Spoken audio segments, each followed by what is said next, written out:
For knowledgeable advice on buying and selling precious metals and a forward-thinking approach to new technologies. 800-874-9760 or visit online at rrbi.co. UPI reports Russian President Vladimir Putin has signed legislation allowing his government to classify media outlets in the country as foreign agents. The law came in response to the U.S. Department of Justice requiring RT, the state-owned TV network of Russia, to register as a foreign agent under the Foreign Agents Registration Act. Earlier this month, Putin called it an attack on freedom of speech, according to state-owned Sputnik. Putin signed the new law after the Federation Council, the upper chamber of parliament, passed it 154-0 on Wednesday. On November 15th, members of the State Duma approved the bill. The law was published on Russia's official legal information internet portal on Saturday. Immediately, the Justice Ministry sent notices to several Radio Free Europe, Radio Liberty news services, as well as Voice of America and CNN. The letters did not spell out potential restrictions, but Sputnik reported that classified media outlets will have to publish a notice that their materials are provided by a foreign agent, report on their activities, submit information about the composition of their management, and provide expense reports. Radio Free Europe, Radio Liberty President Thomas Kent said, "We cannot speculate at this time on the effect of the new law since no news organization has yet been specifically named as a foreign agent, and the restrictions to be imposed on such agents have not been announced. We remain committed to continuing our journalistic work in the interest of providing accurate and objective news to our Russian-speaking audiences." Earlier this month, Radio Free Europe said the situation regarding Russian media in the U.S. and the U.S. media in Russia remain vastly unequal, saying RT and Sputnik distribute freely in the United States, whereas Radio Free Europe, Radio Liberty has lost its broadcast affiliates in Russia due to administrative pressure and has no access to cable. Radio Free Europe, Radio Liberty reporters are reportedly subject to harassment and even physical attack in Russia. U.S. intelligence agencies in January determined that RT and Russia's Sputnik news agency spread disinformation during the 2016 U.S. presidential election campaign. Last week, the executive chairman of Alphabet, the parent company of Google, said the online search giant will make news articles from Russian-funded news sites difficult to find on their platform. On Wednesday, Facebook announced it will introduce a new tool to show users any pages they've followed that are linked to Russian propaganda. In October, Twitter said it would no longer be accepting advertisement from Sputnik or RT. Russian Foreign Ministry spokeswoman Maria Zakharova said in September, "When it comes down to a fight with no rules, when the law is twisted and turned into an instrument for the destruction of a TV company, every step against a Russian media outlet will be met with a corresponding response." You can support FPP Radio by joining the Fans program. To learn more or to join the Fans program, visit fans.fppradio.com. This has been FPP Radio News, online at fppradio.com. 5-Hour Energy CEO Manoj Bhargava claimed this week that the 13 deaths associated with his product were just collateral damage in his company's ongoing war against that 230 feeling. Quote, "We honor the sacrifice of all those who have fallen. I wish we could live in a world where you could get a spike of energy and no crash and not die. But that's not the world we live in." Passionate supporters have flooded social media, demonstrating the terrifying costs of midday drowsiness and fatigue, with consumers saying that when it comes to extra alertness in the mid-afternoon, they are willing to pay any price. As the wife of a 5-hour energy drinker, we've had to sacrifice a lot in the name of long-lasting bursts of energy that carry you out of the workday and into the evening. We knew the risks going in. Bhargava says his company has no plans to stop until the 230 feeling is completely wiped off the map, at which point they will turn their attention to that 330 feeling, 430 feeling, and people with a case of the Mondays. This is the Onion News Network.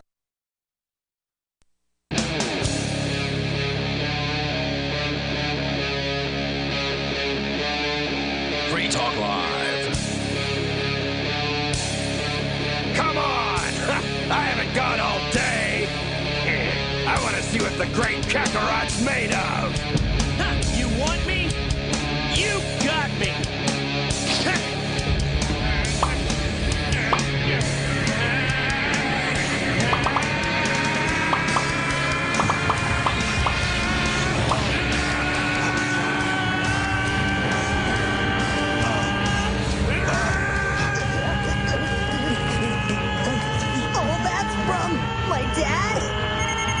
level's 8,000.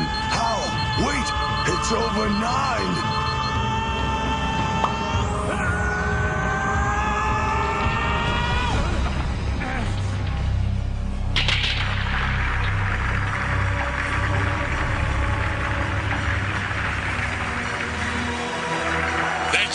What does the scouter say about his power level?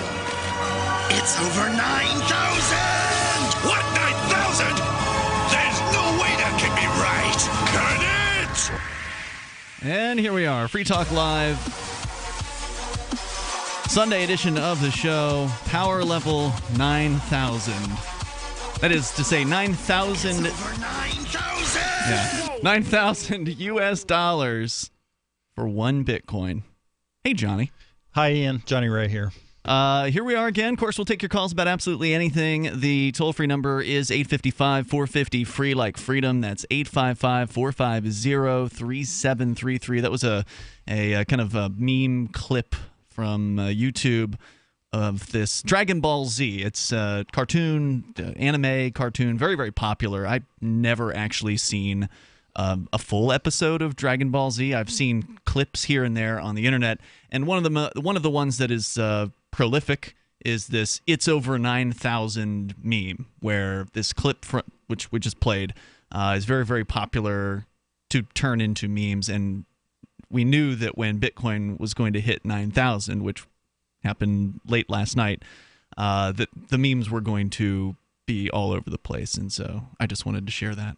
So this 9,000 meme has been around for a while, and it has. It's just now applicable to the Bitcoin community. Yeah, exactly. And I thought I've been expecting a crash in Bitcoin for a lot of people have for a while now, because it's just been going. The price has been rising pretty quick, pretty rapidly, and I've been reading what a lot of people have been terming fear, uncertainty, and doubt type propaganda about these tethers, which are a cryptocurrency whose value is pegged to the dollar.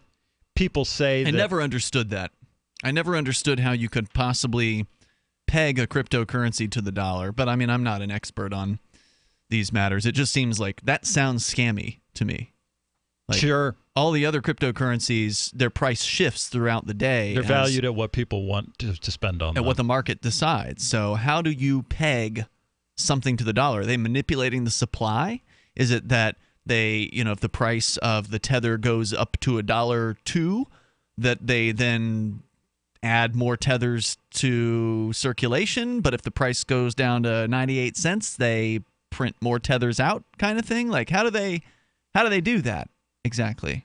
I don't know. I'm not on the exchanges. Yeah. But my assumption was simply that that takes central planning, right? Like that the people who ran the exchanges had agreed to accept a tether to be equal to $1. So if you wanted it, if one of their customers came in with 1,000 tethers, the owner of the exchange or the owner of the exchange would sell them crypto, would exchange other crypto at that rate. But now I'm thinking, on the exchanges, you're not buying from the owner of the exchange, you're buying from other people. And normally the other people can set what price they want to get for the amount they want to sell. Whether they get it or not is up to the market to decide. Well, the folks in my corner of the Bitcoin Reddit neighborhood, the BTC, which is where the sort of the big blockers go, and their fans. So there's two Reddits. Well, I'm sure there's more than two, but the two big Bitcoin Reddits are r/BTC and r/Bitcoin. r/BTC came out later because r/Bitcoin was accused, and basically it's been proven time and time again, of censoring people's posts. So that's why you go to BTC. Yeah, because I'm in the big blocker camp all the way, and Bitcoin, Reddit.com/r/Bitcoin is definitely it's highly a place controlled for small blockers. It's also highly controlled. You cannot even talk about certain topics on r/Bitcoin. So the folks at r/BTC were saying that tethers had been being printed up in this latest price run-up in Bitcoin, and they were suggesting that they had just been issued for the purpose of putting onto the market and wash trading Bitcoin to raise the price, where you have multiple accounts, you sell to one account, you sell back to the other, and that way you kind of peg the price, you raise the price on your own. And how is that? I guess I'm not a trader expert or whatever. I don't understand how that would cause the price of Bitcoin to go up. I just look at it very simply as the price is what somebody will pay for it. Right. So if you're selling back and forth to yourself, you can buy or sell at whatever price you want. And if there's just if your accounts are doing the trading, then are doing the majority of the trading, then you have a great influence on the price. But then you're paying fees to the exchange just to send money back and forth. I mean, I guess the idea is that the price would go up, hopefully, and so therefore it would cover the costs of whatever the fees are that you have to pay. Because every time you do a trade, you're paying a fee to the exchange for the ability to make that trade in the first place. So if you're talking about you're talking about having the person buy Bitcoin with this thing called the Tether, right? And then buy back more tethers and then use that to buy Bitcoin again? I don't know. I don't know how that would work, and I don't see how ever many people would be doing something like that would have an effect on what is a global marketplace with currencies trading all over the place. I mean, different people trade different currencies for Bitcoin, right? Like not just Tether, but hundreds of different cryptocurrencies out there are being traded for Bitcoin at any time. And I don't know what the current market is for Tether, but we can look it up. There's a handy website called coinmarketcap.com. And let's see, Tether right now has a market cap of just under $700,000, or excuse me, $700 million. So it's not a small currency. It's ranked at number 21. Its volume over 24 hours, though, is only 68,000 Bitcoin, or approximately $644 million traded in 24 hours. So it's no small, it's not a small player. But on the other hand, is that enough to really, have an effect on Bitcoin? And I don't even really understand what the allegations are, but I did see something recently about the Tether allegations saying that, I guess that the trading or something on the Tether has stopped and the price continued to go up on Bitcoin. Mm-hmm. I mean, Bitcoin, I always hesitate to buy into the idea that one thing is affecting the Bitcoin market price. Bitcoin feels so large to me. It's just hard to believe. I mean, I understand the allegation would be that people with a bunch of money could, if they sold a lot of Bitcoin or bought a lot of Bitcoin at any given moment, affect the price. I mean, there's no doubt. But. Well, if most of the Bitcoins are neither being bought nor sold, but are just staying where they are, but a tiny fraction of them are being traded, that fraction is what constitutes the price on the markets for them, right. Is what the people trading it do. So you can affect the price with a sliver of the total amount of the commodity. But that presumes you're in a vacuum, right? And there's also these other players out there who are also looking to do things with Bitcoin, whether it be buy or sell. And right now, you've got over $5 billion in volume in Bitcoin just within the last 24 hours. There's more coming up here. 855 450 free. Free Talk Live. Don't do what I did and run out. If it's working, don't quit. Why would you stop? Why undo all the good that's been accomplished? You've got to feed them right for life. Dynavite is nutrition. If I ever took Roy off of Dynavite... No. When I get to about 3/4... When I get down to the bottom of my box of Dynavite... Oh, no. I've got a couple more scoops. It's time to place my order. Dynavite.com. DINOVITE.com.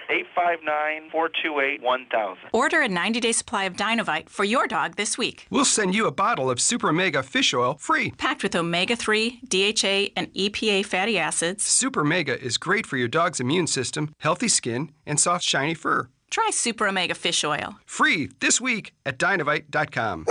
Just feed your dog right. Use Dynavite. Dynavite for life. 859-428-1000. 859-428-1000. DINOVITE.com. I got my Blink home security system delivered right to my door. I downloaded the app and it walked me right through the easy setup. Even with my complicated router system, I was done in like 10 minutes. Now it notifies me whenever something moves in front of the wireless cameras, or I can just check it whenever I want right from my phone. And I got you a deal. Get 3 Blink cams for what the other guys charge you for 1, plus an extra 10% off. Visit blinkprotect.com/FTL. blinkprotect.com/FTL. blinkprotect.com/FTL. Do you want to help build a better financial system for everyone? Join Dash. Dash is Digital Cash, a digital money platform designed to replace cash and help people manage their own wealth. It's fast and easy, fees are low, and transactions are confirmed instantly. Dash is decentralized, run by users who earn rewards for helping run the network and make governance decisions. Dash is set up to succeed where other platforms have failed. Give it a try at dash.org. Help people take control over their financial future today. Find out more at dash.org. Negotiation isn't just something union leaders and sports agents do. Your entire day is a series of negotiations. If you have young children, you know that. In fact, your kids can teach you a lot about negotiating with grown-ups. According to the world's greatest negotiator, Herb Cohen, author of You Can Negotiate Anything. Herb says that kids understand the process of decision-making within an organization. When one parent says no, they'll ask the other. And Cohen says children persist and persevere. And like smart negotiators of all ages, kids know that no is an opening bargaining position. With money and attention so scarce now, effective communication skills have never been more important, especially if you're a job seeker. For more tips, hit survivalspeech.com. I'm Holland Cook. Here's a chance to do a little activism while you're cruising Facebook, Twitter, or Google+. Between the LOL cats, the recipes, the hot girls, and the inspirational sunrise memes, Free Talk Live's posts pass by your newsfeed. Like them, comment. It gives us more exposure. If you don't see our posts, click like at facebook.freetalklive.com and then hover over it to click Get Notifications. It's an easy way to spread the ideas of liberty a bit further. I know you're busy, but you can spare that 1/10 of a calorie it takes to click on something. facebook.freetalklive.com. I love My Magic Mud. I drink a lot of coffee. I had stains on my teeth. Then I found My Magic Mud, and I was told it would remove stains. So I paid attention when I brushed the first time. My Magic Mud is black tooth powder, and the difference it made in my teeth in one application was noticeable. With 4, my teeth were as white as you normal folks out there. Please go to mymagicmud.com and buy a jar. There's 150 applications for $25. You can use Bitcoin. mymagicmud.com. While our satellite channel is free to listen to, it's not free for us. You can help us cover our satellite costs with the chip-in on the right side of the page at lrn.fm.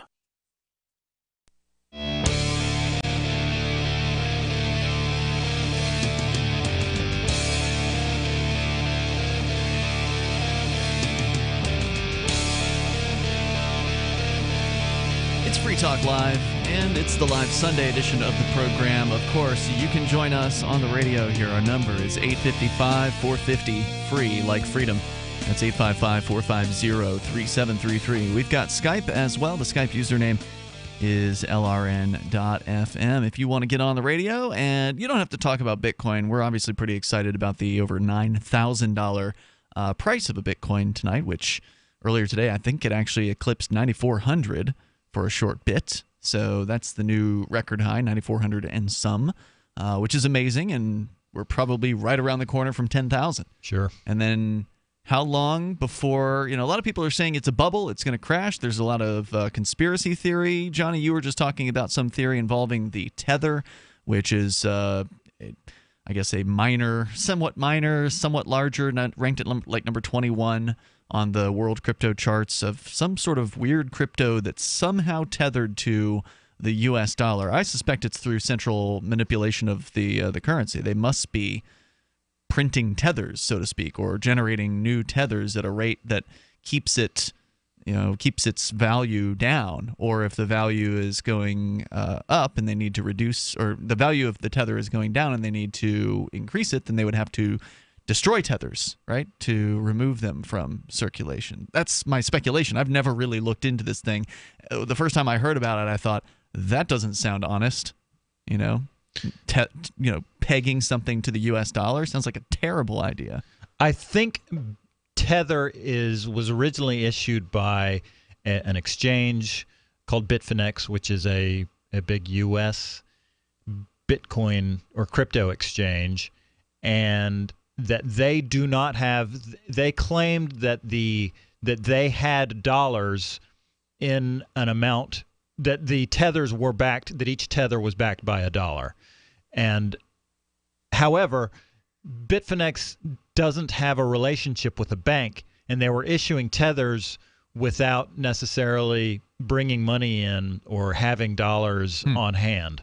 Well, I want to tell you about this, though, which is to say there are a lot of cryptocurrencies out there. We've been talking about Bitcoin, and that's an important one. It's one that you want to learn about. Whether you decide to get some or not, that's up to you. Obviously, you shouldn't invest anything more than you can afford to lose, because the price is not guaranteed to go up forever. It certainly has had an amazing trend over the last year. But go to Bitcoin.com if you want to learn the basics about Bitcoin and cryptocurrency. That's a great place to get started. Also, to get some news headlines about the Bitcoin universe, you can do that over at Bitcoin.com as well. Plus, you can get involved in their Bitcoin mining pool. You decide what you want to mine. Do you want to mine Bitcoin Core? Do you want to mine the new Bitcoin Cash? It's up to you at Bitcoin.com. So here's a story, Johnny Ray, about Tether actually just lost $31 million worth of their currency. This is an alleged hack from TechCrunch.com. Bitcoin cruised past 8,000 for the first time this week. You can tell this was written recently, but it was November 20th, actually, so not even a week ago. And we're already past 9,000. Tether operates, it all hasn't been smooth sailing for Tether, a company that helps exchanges convert fiat currency to tokens. They said that a hacker snatched nearly $31 million worth. Tether operates USDT, a cryptocurrency asset that it backs via the U.S. dollar. The company said that $30.9 million worth of USDT was taken from its core treasury wallet through malicious action by an external attacker. In response, Tether says it has flagged the tokens, meaning that it will track them and prevent the holder from exchanging them through its service, and that it is working to recover them. For partners, the back-end wallet service has been suspended. Tether said it will investigate the incident while it rolls out an update to OmniCore, which is its software for the partners, that will prevent the stolen coins from recirculating into its ecosystem by essentially locking them into the alleged hacker's wallet. One of the partners that uses Tether is crypto exchange Bitfinex, who you mentioned, which itself lost 119,756 Bitcoin, at that time worth about $72 million, but valued at over $950 million today, in a hack over a year ago. And actually, the Shire Free Church, which operates this show, had an account at Bitfinex at that time, and we lost about $2,600 or $2,900 worth of Bitcoin in that particular hack. Rats. Yeah, well, that's the risk of keeping Bitcoin on an exchange. You are putting your money in the hands of somebody else, and you're trusting them to have what it takes to protect that money from external influence, and they failed. As CoinDesk reports, the incident is sure to throw up more questions about the relationship between Tether and the secretive exchange Bitfinex. The duo are rumored to share owners and have been accused of leaning on each other to manipulate the market. Already there are theories circulating that suggest this new attack could be an inside job. Bitcoin's value took a dent when the news came out, but quickly recovered. And then they go on to talk about the current price of Bitcoin, which is outdated because it's now over $9,300 US per Bitcoin. Right. So that hack was about a week ago, approximately. Yeah. And when that happened, that's when I knew that there was something funny going on, and I knew that Bitcoin the price was going to crash, but it didn't. No, it didn't. And that's because I think Bitcoin is bigger than whatever the conspiracy theory of the moment is. I mean, if you think about the amount of attention Bitcoin's getting out there in the news media, it's getting some attention. It was my roommate here showed me a video of this, I guess, very popular show called Big Bang Theory. It's a syndicated TV show or whatever, and they have a promo that's all about Bitcoin.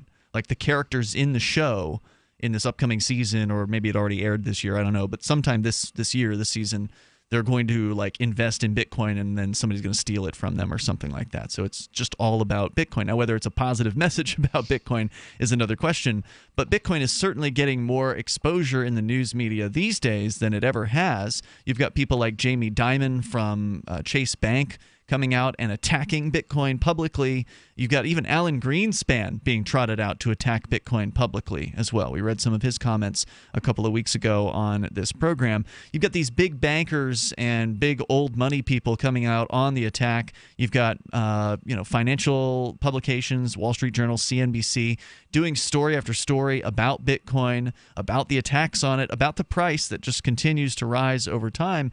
All of that is creating interest. People, even if they don't understand Bitcoin, are very interested in trying to get a hold of some of it. There are a lot of people who will come in. We run the Bitcoin vending machine here in town, one of them, and Chris Reitman, our Thursday night host, is at that store every single day. So he sees the kind of people that come in. There's a fair amount of older folks, people who are in their retirement age, who are coming in. Wow, coming into the Bitcoin vending machine. That's right, to buy Bitcoin. They have heard about Bitcoin. They want to get some Bitcoin because they've got dollars, but those lose value over time.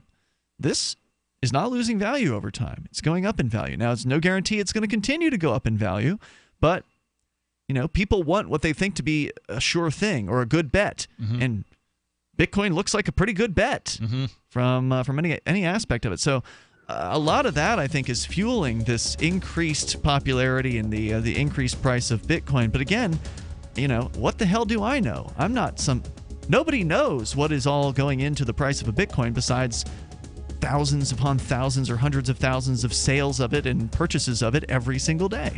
And why are those individuals buying it or selling it? Everybody's got their own story, The toll-free number here is 855-450-FREE like freedom. That's 855-450-3733. If you or someone you care about loves outdoor adventure, then check out slingbow.com for some unique holiday gift ideas. That's slingbow.com, where we have some innovative new products for the archer, hunter, or bow fishing enthusiast in your family. Now through January, use the promo code HOLIDAY to get free shipping in the U.S. or Canada. And from all of us at Slingbow Industries, have a safe, joyous, and peaceful holiday season. Hello, Mr. Anderson. The NSA has noticed how much time you spend on conservative news sites. We have no choice but to consider you a domestic terrorist. Tired of your internet activity being monitored by Big Brother? Get virtualshield.com, the world's easiest to use virtual private network. Browse the web anonymously, leaving pesky advertisers and spies in the dust. Get started today at virtualshield.com. Take advantage of our free 30-day trial. Virtualshield.com. You have the right to remain private. Free Talk Live. That's all libertarians are saying is let's stop the violence. And really, when you put it in those terms, it sounds kind of liberal. Let's stop the violence. Sure, right? it's a movement about peace and personal responsibility. That could very easily sound like, when you use the word peace, sounds liberal, you know? Right. So if the first libertarian you ever meet or hear on the radio is just talking about making government smaller, I can totally understand why you would get confused and think that it's just a bunch of alt-right wingers. That's one of the reasons why I kind of shy away from labeling myself that way. Often we get terms like radical used towards us, but radical, really? Peace, personal responsibility, voluntary interaction between individuals? That's radical? I'll tell you what's radical. Radical's using a gun and a bunch of guys in armored suits with helmets to enforce your will on people. Free Talk Live, 7 nights a week from 7 to 10 Eastern, live on the Liberty Radio Network at LRN.FM. Ross Ulbricht was convicted in early 2015 of running the infamous Silk Road Underground Market. The Silk Road was a gift to humanity and helped reduce the harms brought on by drug prohibition. For this good deed, Ross has been sentenced to life in prison with no possibility of parole. Now, an appeal is Ross's only chance, and he needs your support. Please visit freeross.org, where you can contribute via various methods, including Bitcoin. Visit freeross.org. That's freeross.org. So you've heard all 3 hours of the latest episode of Free Talk Live, and you're still hungry for liberty-oriented audio content? Did you know that we have another 24/7 audio stream at LRN.FM? The Liberty Radio Network airs the latest episodes of some of the best liberty-oriented podcasts on the internet around the clock. In addition to recorded content, you'll also hear live shows like Free Talk Live, originating from our Keene, New Hampshire studio. So listen anytime at LRN.FM. That's LRN.FM. Is spreading the message of liberty, cryptocurrency, and peace around the globe worth $2 per month to you? As you may already know, in addition to our internet feed, LRN.FM broadcasts on free-to-air satellite across North and Central America, as well as Sub-Saharan Africa. And we've been available on satellite for free 24/7 since 2010. The LRN.FM free-to-air satellite signal is reaching some of the most oppressive regimes in the world, and there's no doubt our ideas are making an impact. You can learn more about the channel's impact by watching the 3-minute video at fund.lrn.fm. If you'd like to help free minds globally with our ideas of liberty, cryptocurrency, and peace, you can donate as little as $2 per month via fund.lrn.fm. You can help us continue and expand our satellite broadcast to multiple continents. Visit fund.lrn.fm today, and thank you for your help. Don't forget to share the link on social media. That's fund.lrn.fm. Do you love Twitter? Make sure you favorite the LRN.FM Twitter account so you can receive our tweets at twitter.lrn.fm. That's twitter.lrn.fm.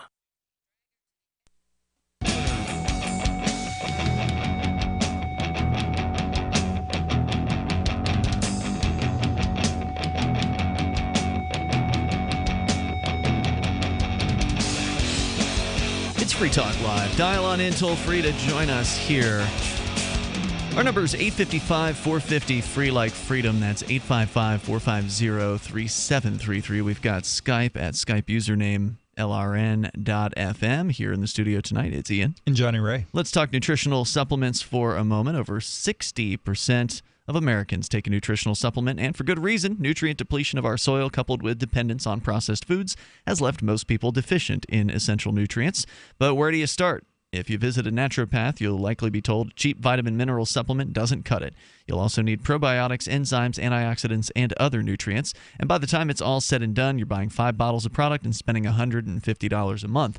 If that's a situation you've experienced, then you should know about Whole Food Multi-Complete. For 15 years, Whole Food Multi-Complete has been quietly providing what the big guys won't, the perfect blend of supplements in a single product. They've taken the expense and complexity out of following a complete supplement program. You can visit simplifymysupplements.com to learn more. That's simplifymysupplements.com. Enter coupon code FTL, like Free Talk Live, to receive 10% off of your order every time you order. Satisfaction guaranteed or your money back. And yes, they do take Bitcoin. You'll need to send them an email if you want to pay with Bitcoin. But don't forget coupon code FTL in your email to make sure you get the 10% off of that as well. So again, that's simplifymysupplements.com with code FTL. As we continue here, we're talking cryptocurrency-related news, and we're discussing the record high prices again. Last night, they were record highs. Tonight, they were record highs. Bitcoin just keeps going up over time in value, and it's an amazing thing. And I think, to me, that seems to be the reason why it is so successful, is success breeds success. Right? Bitcoin's number one. It's number one by a landslide. It's the top cryptocurrency. It's got more value in it than all the other cryptocurrencies in the world combined. Of course, all of them combined is an incredible amount. It's getting close to $300 billion. Not quite, but probably within, I would say probably by the end of the year, it's going to hit $300 billion globally for all the value of all the cryptocurrency in existence, if it keeps going at the rate that it's going. Of course, there are no such guarantees, obviously, in life. But if you look at some of the interesting stories out there, it gives you kind of a taste for just how popular these things are. Headline from Cointelegraph.com. Bitcoin going mainstream. Coinbase has more users than Charles Schwab. Now, Charles Schwab is a brokerage firm, a company that helps people invest in stock trading, for instance. In a sign of growing mainstream acceptance, digital currency exchange Coinbase now boasts more accounts than brokerage firm Charles Schwab. According to its website, Coinbase has 13 million users, while the number of Schwab brokerage accounts stood at 10.6 million at the end of 2016. Now, Those numbers don't paint a complete picture, says Cointelegraph, since the amount of assets controlled by Schwab certainly exceeds those of Coinbase users. Nevertheless, the actual number of users indicates a massive volume of adoption as the public begins to dabble in cryptocurrencies. Coinbase user numbers have grown by 167% this year alone. So, compare the constant growth of the price of Bitcoin over the last year. We've seen over 1,000% growth in the price of Bitcoin. I was just looking at the history from within the last year, and a year ago tonight, it was like $737 for one Bitcoin. It's now over $9,000 for one Bitcoin. Ian, I have some more information on Tether. Sure. From CryptoCompare.com.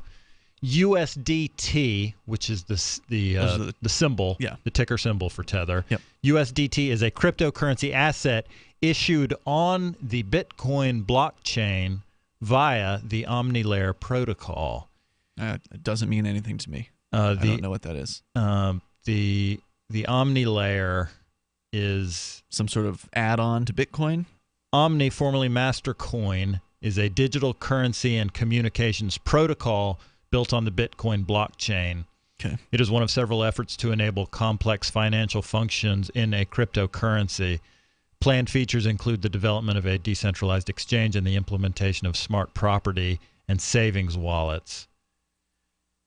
Okay. And it's backed by by dollars. They haven't. They the have Tether. The Tether. That's the claim. That's the claim. And the big question is, are they telling the truth? They have a transparency page, which has numbers on it showing their balances in euros and dollars. And on the transparency page, it says that they've got assets of $664 million approximately. There are $695 million worth of Tether in circulation. Okay. 30 million of that has been quarantined. The hack. Yep. Has been quarantined, like you said. And another approximately 30 million.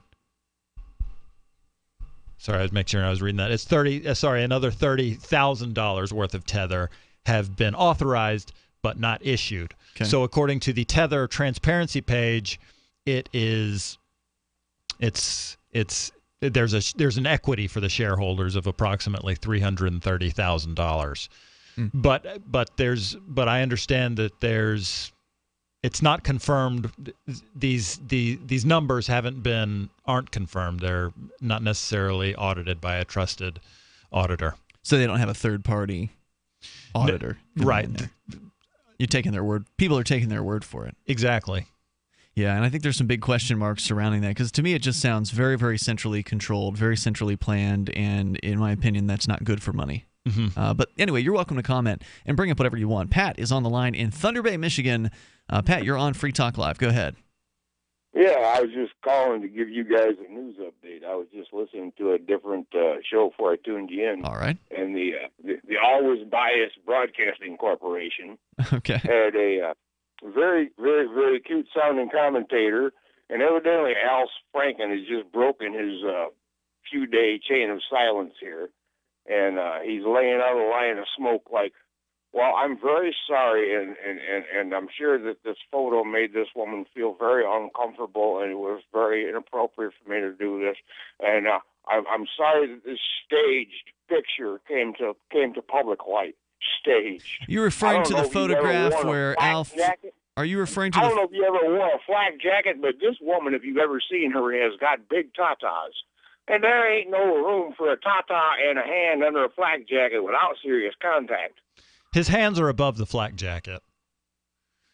You're referring to the picture where Al Franken is, I guess, giving some sort of comedy routine to a group of soldiers, as I understand it, and no, this is a picture when this girl's passed. She's asleep on the airplane. He's groping her. Yeah, they're on the way back from what you were describing, like a USO type. Oh yeah, he's got a big old Cheshire cat smile on his face, and got his hand right up underneath her flak jacket. Yep. Well, Pat, I don't have any love for Al Franken whatsoever, but in this case, I've taken a slight interest in it because when it first broke, the story had the accompanying picture, and I could see, looking at the picture, that Al Franken was not actually touching the woman. His hands are very close to her. Yeah, he doesn't have his hands under anything. Yeah, they're over the flak jacket, but in addition to that, his hands are not even touching the flak jacket. But I think maybe a little more research is due. Maybe they are. Maybe they aren't. I don't know. I'm an old redneck. I'm running off of DC power here. I'm off the grid. Yeah. All right. So I don't have the inner tube and all that business. But I bet you if you guys did a little digger deep, and you could find some more clips. Let's do some digger deeping. What am I going to find out? That he's a sick, pervert politician? I don't know. I mean, is that supposed to surprise me? You guys are one of the few shows that tells me the truth. Yeah. All right? I don't know what the truth is here. I don't know the truth about whether or not he grabbed her breasts or not. I mean, Johnny, you're saying that he's not touching. It's clear to me that he's not touching her. It would seem to me, based on the shadows that you can see, that most of his hands are not touching her. He may be with the tips of some of his fingers. But it's always described as him grabbing her breasts. Yeah, but ultimately, okay, surprise, surprise. Politicians are ugly, perverted old men. I mean, whether they're Republicans or Democrats, no one should be surprised by this. Yeah, well, there's 3 more women that have claimed that while he was I bet that's cuddling true. him.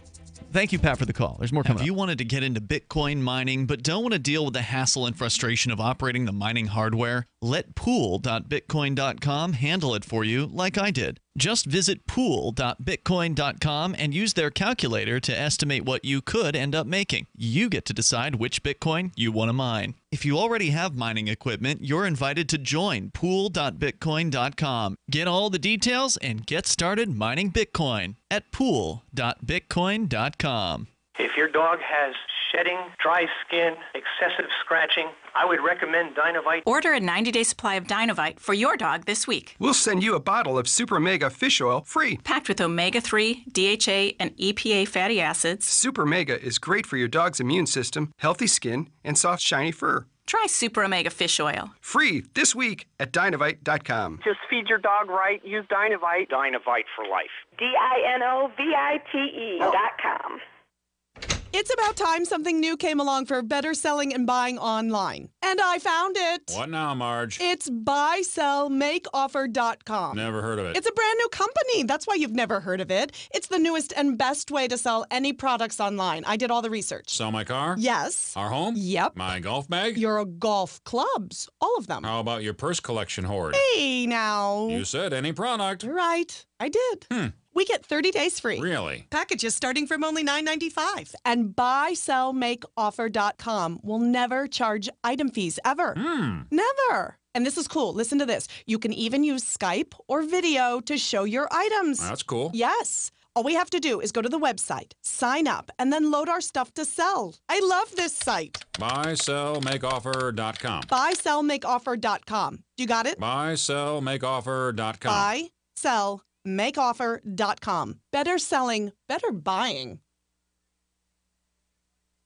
I've been told no in many different ways. I give you an order and you're going to obey it. George, you can go this way.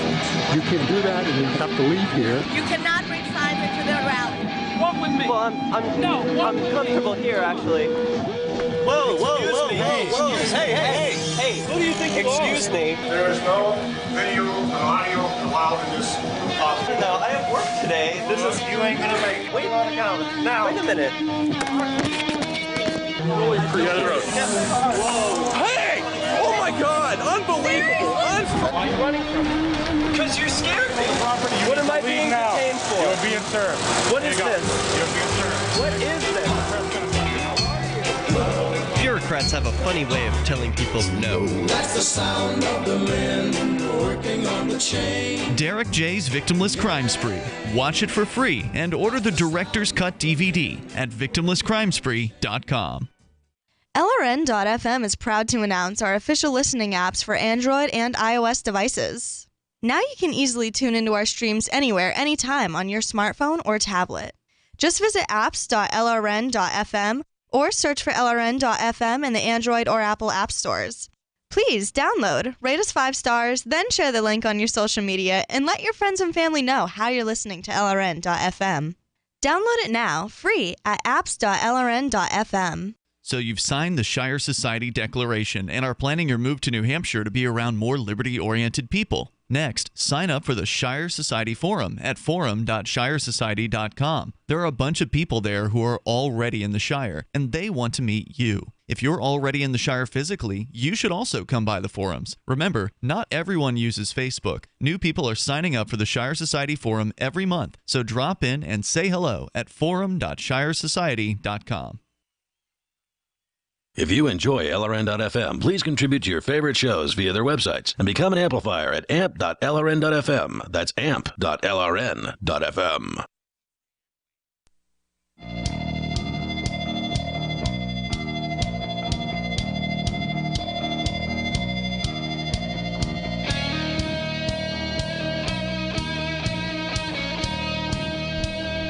This is Free Talk Live, the live Sunday edition of the program. You can bring up whatever you want to talk about. 855-450-FREE like freedom. That's 855-450-3733.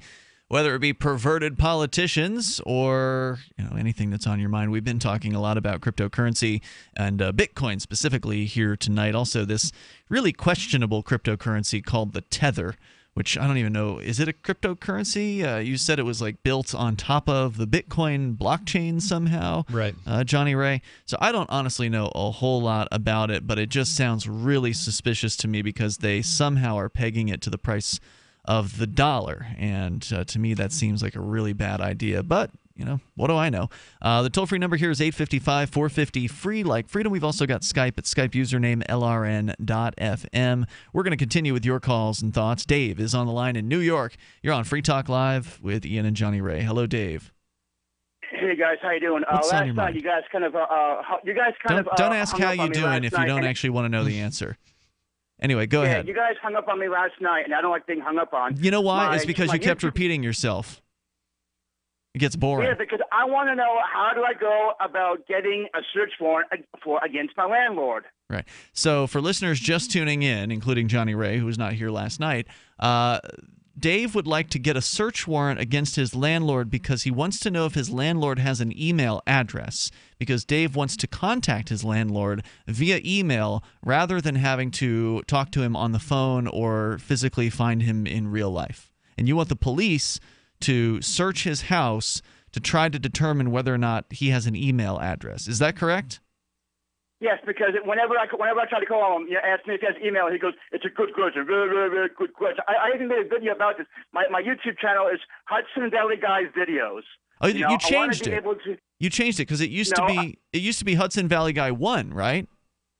I still have that one, but now I have Hudson Valley Guy Videos. Hudson But I Valley wanna be Guy able- video. So if you guys want to watch some really crazy stuff where a man repeats himself incessantly and acts like a pro wrestler, it would be a really entertaining thing for you. If you like Dave's calls, you'll love his YouTube channel. I'm glad to know. Hudson Valley Guy Videos, you said.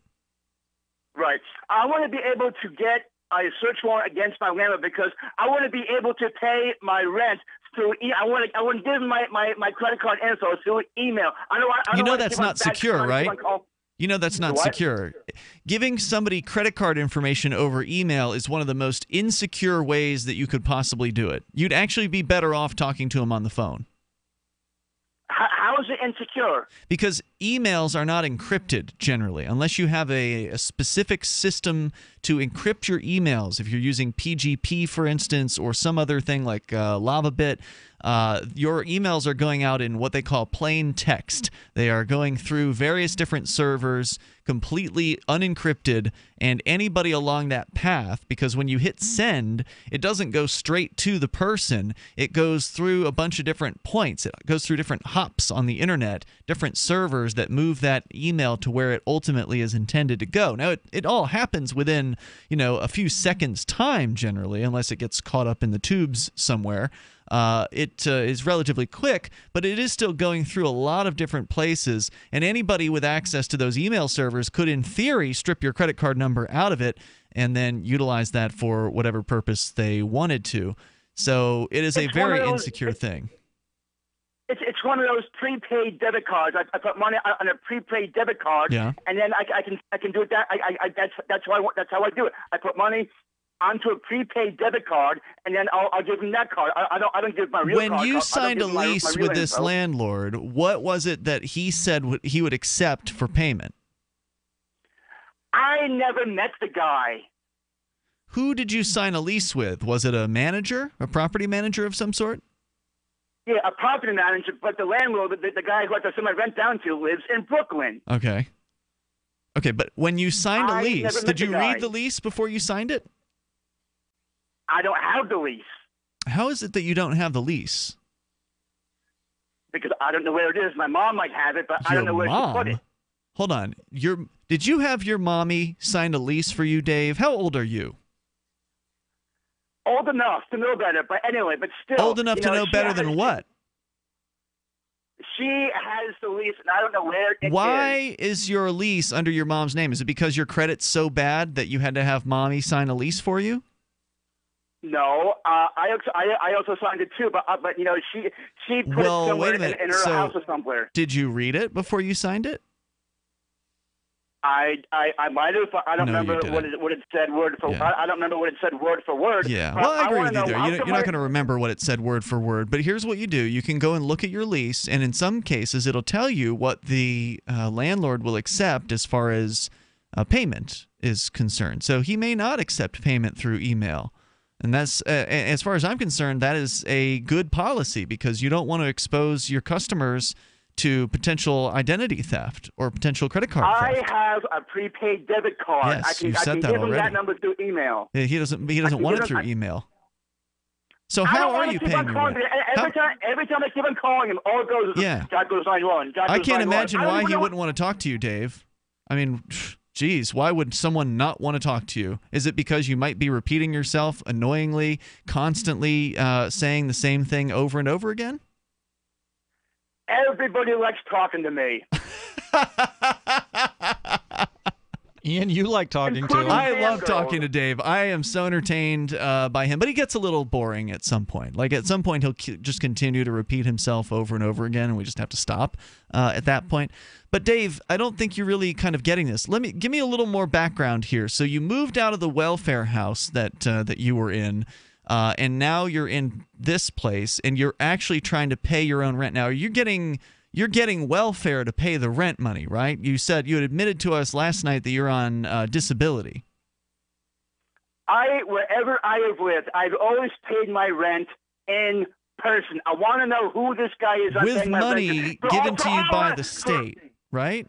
The government gave For you that all money. I know, I could be paying my rent to ISIS, to Al Qaeda. Okay, so how many months have you lived in this new place? Let's see, May, June, July, August, So 6 September, months. October, November. 6 months. How did you pay the rent in 7. the last 5 months? I moved in here in May. Yeah, that's not an answer to my question. I asked you how you paid the rent over the last 5 months. I get SSDI. No, that's not what I'm asking you. I didn't ask you where the money came from to pay the rent. We know that you're getting welfare. How did you pay the rent? How did you get the money from your account into the landlord's? I either sent him a MoneyGram or, the last, I've been sending him MoneyGrams, and the last, let's say, and during this come October, November, I called, I gave him the numbers from my prepaid debit card, and I called him up, and I gave him the numbers that way. Because I know that snow is coming and winter is coming. So you did call him? I thought you couldn't talk to him on the phone. Yeah, I called him at the beginning of the month, and I left him several messages to have him call me back. I just want to send him. I want to give him my credit card information through email. He doesn't so that want I that. don't have to keep on calling him. He doesn't want that. Maybe he likes talking I don't to care you. what he wants. I don't care what he wants. If I have to show up on his front door at 2:00 in the morning, I will. Don't do that, Dave. Yeah, that's a bad idea. Just, Dave, my advice is to keep doing what you're doing with the MoneyGrams. Pay the MoneyGram, yeah. That's fine. There's nothing wrong with that. And don't spare any more thought to this alleged problem of yours. Don't worry about your landlord. Don't let him make you upset. Just go about your own life and concentrate. I want to know what his email address is. But it's not. You're not entitled to that, Dave. That's yes, I am. Yes, I am. I'm entitled to everything. Very funny. And the police, when you get the police involved, they don't help. No, they make things worse. They will make things worse for you and your landlord. That is sage advice, Johnny Ray. Yeah, I just want his email so I don't have to keep on calling him and calling and where his number goes. Do you understand what no means? Do you understand what no means? All he said, all he goes it's a good question, very good That's right. question. You said I don't at the know. very beginning of your call. I made a video about it today. Did you really? On my channel. On your channel, Hudson Valley videos. Guy videos. I don't mind giving free promos for your channel because there are some entertaining, there's some entertaining stuff on there. Dave, thank you. You're not going to get his email address, so you need to give up and follow Johnny Ray's advice. Just keep paying your rent through the MoneyGram. Okay. Have a nice day. The toll-free number here is 855-450-FREE. Good advice, Johnny Ray. Thanks. I wish you the best, Dave. The toll-free number here is 855-450-FREE, like freedom. Well, even if he's not mad about that, the next time he calls, he'll be mad about something else. He's always got something that's upsetting him. There's more on the way here, though. Hour number 2 coming up. This is Free Talk Live. Have you ever lost your power and wanted to simply flip a switch to get the lights back on?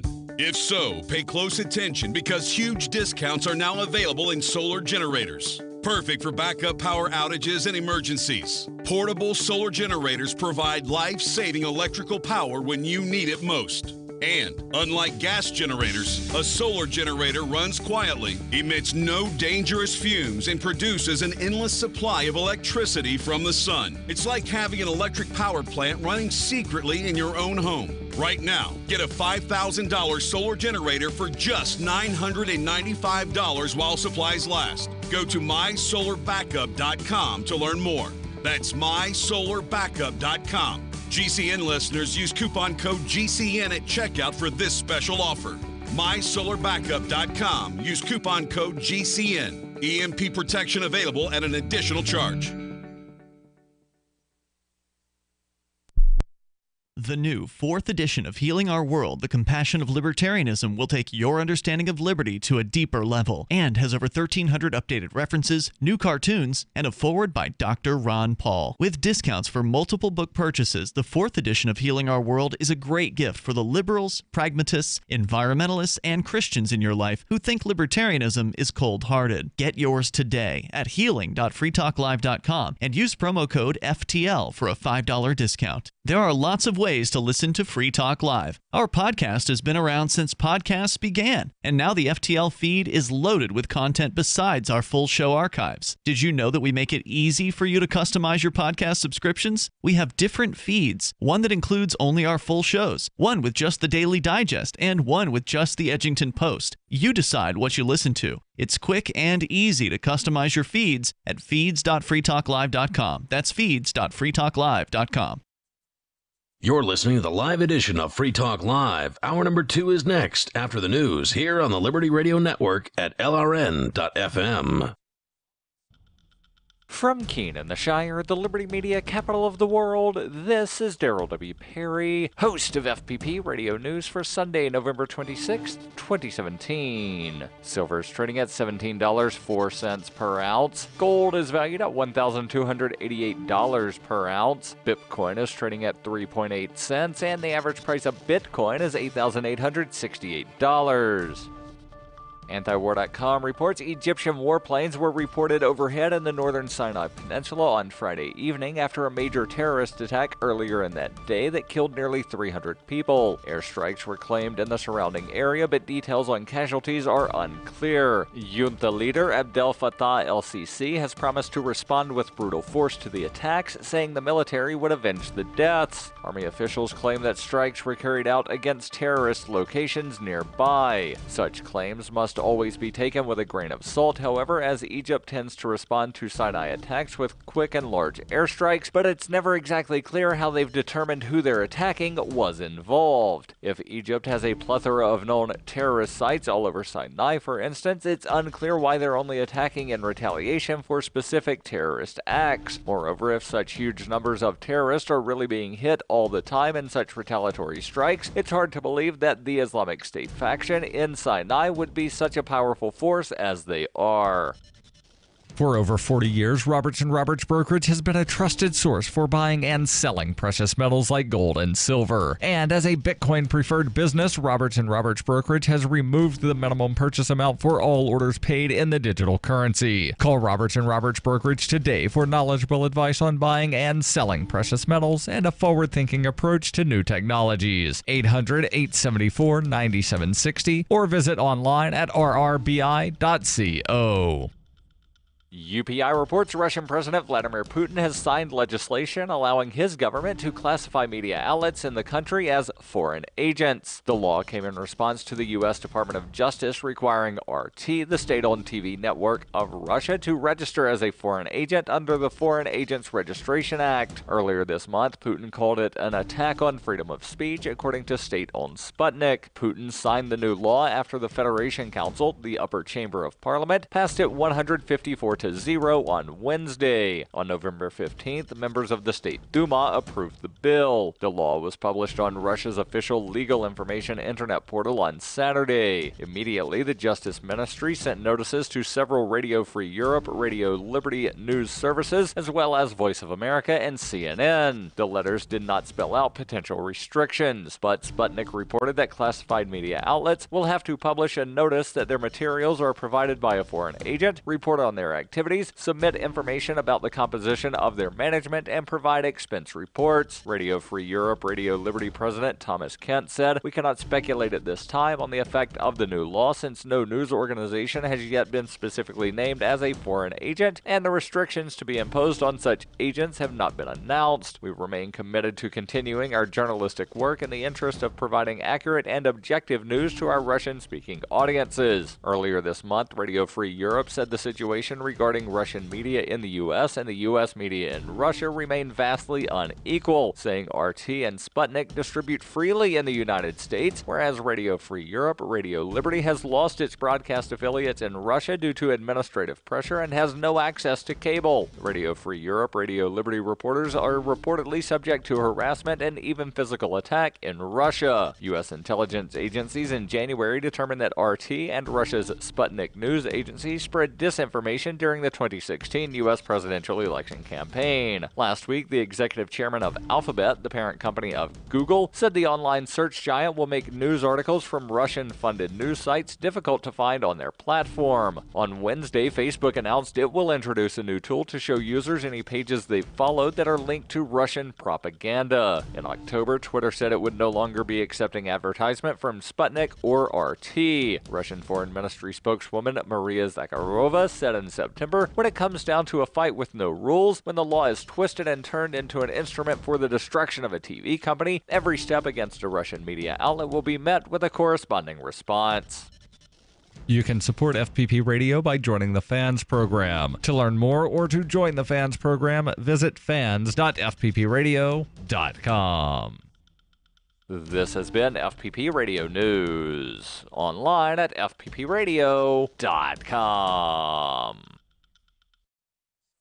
NASA announced the discovery of a mile-wide asteroid this week that could potentially trigger a global level of extinction, forcing upscale fashion retailer Nordstrom out of business. Researchers confirm that the celestial object is traveling at speeds exceeding 29,000 miles per hour, threatening to slam into the planet with more than 1 million megatons of force, enough to jeopardize operations at all 117 full-line Nordstrom locations. Unless we can find some way to divert or intercept the asteroid, all 7 billion people on Earth, including all 62,500 Nordstrom employees, may die. Even if the asteroid breaks into smaller pieces upon entering to the atmosphere, a death toll as low as several hundred million could still slow foot traffic in stores and reduce online orders from Nordstrom's subsidiary, Hot Look. Humanity is surprised it still hasn't figured out an alternative to letting power-hungry decide everything, and a magical office worker is able to turn everything he touches into more work for his colleagues.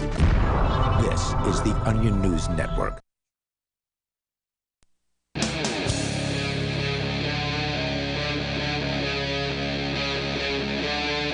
Free Talk Live. This is Free Talk Live. You can take control of the airwaves. Our toll-free number is 855-450-FREE. That's 855-450-3733. Price of Bitcoin, Johnny Ray, when we started the show an hour ago, was around, $9,300, I think. It's now at $9,580.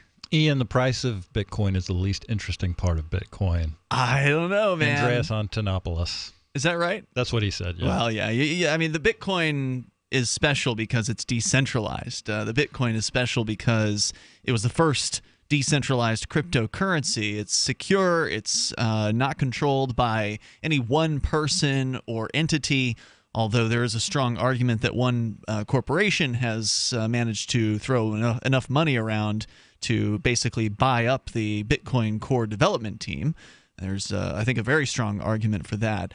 But ultimately, the technology behind Bitcoin originally was what was revolutionary about it. That's why the price is what it is, because it's worth it. It's an amazing, secure way of sending money all around the globe, or at least it used to be amazing. Now it's not as impressive because the fees are higher than they've ever been within the last few months. The fees used to be free to maybe 2 cents at the most to send a Bitcoin transaction of any amount, and now it's not uncommon to see fees on a typical kind of median level transaction to be $5-6. In fact, a couple weeks ago, it was as high as like $10 to send a Bitcoin transaction. So the price continues to go up despite the fact that Bitcoin is less useful because of the fee situation. But again, hitting record highs, and that's what gets people's attention. As much as we might like, decentralized currency isn't as hot of a news item as $9,500 Bitcoin record high. You want to get somebody's attention, you show them the chart of the Bitcoin price over the last year, showing it going up over 1,000% in 1 year. That's going to get some attention. That's going to get people talking. And then they can learn about it being decentralized. Then they can learn about why that matters and why it's important to get money out of the hands of the bankers and the governments of the world and put the power of money, because he who controls the money, was it Baron Rothschild or something like that, who said something, I care not who makes the laws so long as I'm in control of the money. I don't know who said that. I'm paraphrasing, but it was something like that. Yeah, the dream is that Bitcoin can cut off the central banks at the knees, and central banking and government control of money is what allows them to do things that are unprofitable. Like go to war? Exactly. Yep. Which is why I'm a huge supporter, as a peace advocate, as a minister of peace in the Shire Free Church. It's why helping people get Bitcoin is one of my primary missions, because the more people can put money, take their dollars or whatever fiat currency they have from a government and convert that into cryptocurrency. As soon as they get out of dollars and into cryptocurrency, then their finances are in their own hands. Because if you've got dollars that you're holding on to and the government prints more dollars into existence, then they've just devalued the amount, the value of the dollars that you were holding. That's inflation, where the government inflates the money supply. But the government can't inflate Bitcoin. They can't arbitrarily decide to print a bunch of Bitcoin out and go to war with it, which they can do with their money system. So the more money that goes into cryptocurrency, whether it be Bitcoin or Dash or Monero or various different competitors to Bitcoin, I don't care which one it goes into, as long as it's a cryptocurrency that allows you to hold your private keys, as long as it's one that allows you to be in charge of your own finances, that is a transfer of power unlike we have ever seen in our lifetimes and in our grandparents' and their parents' lifetimes. The shift to cryptocurrency is so evolutionary, it's really hard to get a grasp on how important of an idea it is. And I admit I didn't see it when we first heard about it here. I was like, well, what's it backed by? I was of a gold and silver kind of mindset. And I didn't really understand or see the value in Bitcoin. Luckily, Roger Ver did, and he went out and bought a whole bunch of them. I think he spent like $50,000 back when they were, less than $1 or something like that. And now he's doing very, very well, considering one Bitcoin is now pushing $9,600 US dollars per Bitcoin. Yeah, it's so wonderful to be alive now, not just because of Bitcoin, but I think arguably our generation and the world we live in at this time is the most interesting part of history that is ever going to be. Oh, come on. Of course, history is always going to have interesting things as we go through it. Yeah, but looked at from a Kurzweilian perspective. Okay. Ray Kurzweil, the singularity is near. Yeah, the futurist. If you imagine human progress plotted on a Cartesian plane, an XY axis. Okay. I'm doing this for your benefit. I know what an XY axis is. Yes. We're right down there in the knee or the elbow or whatever, right where the rate of growth of progress just starts shooting up, just noticeably accelerates. Right vertically almost. So you and I, Ian, we were alive before the internet. We were alive with handsets and phones with rotary dialers on them. Yeah, we've seen this big transition. And so the rate, civilization and technology, it was still progressing at that time, but it has accelerated so quickly that you and I are going to be able to see the old world and the new. And the people in the new world, they're going to have to adjust to this blinding rate of progress. But they're not going to be able to see what we've seen. Yeah, that much is true. Speaking of things that we've seen, I saw Ragnarok, Thor Ragnarok last night. Did you like it? I liked it, Ian, but it was. Now I'm not a great. Are you a Marvel fan? I'm a Marvel fan. Okay. Sure. DC is like GoBots as far as I'm concerned. I work at a place that has That's a reference the kids of today won't get. I have I work at a place that has a lot of Justice League promotional material up in it. That's a DC movie, right? Yeah, it's like the Avengers for DC. I see. And I look at that and I just think GoBots to myself. For you kids out there, GoBots were a not so successful ripoff kind of the Transformers, basically. I wonder if they brought them back. Do you think they brought back GoBots? No, they should. They should make a movie, though. They can make a mint.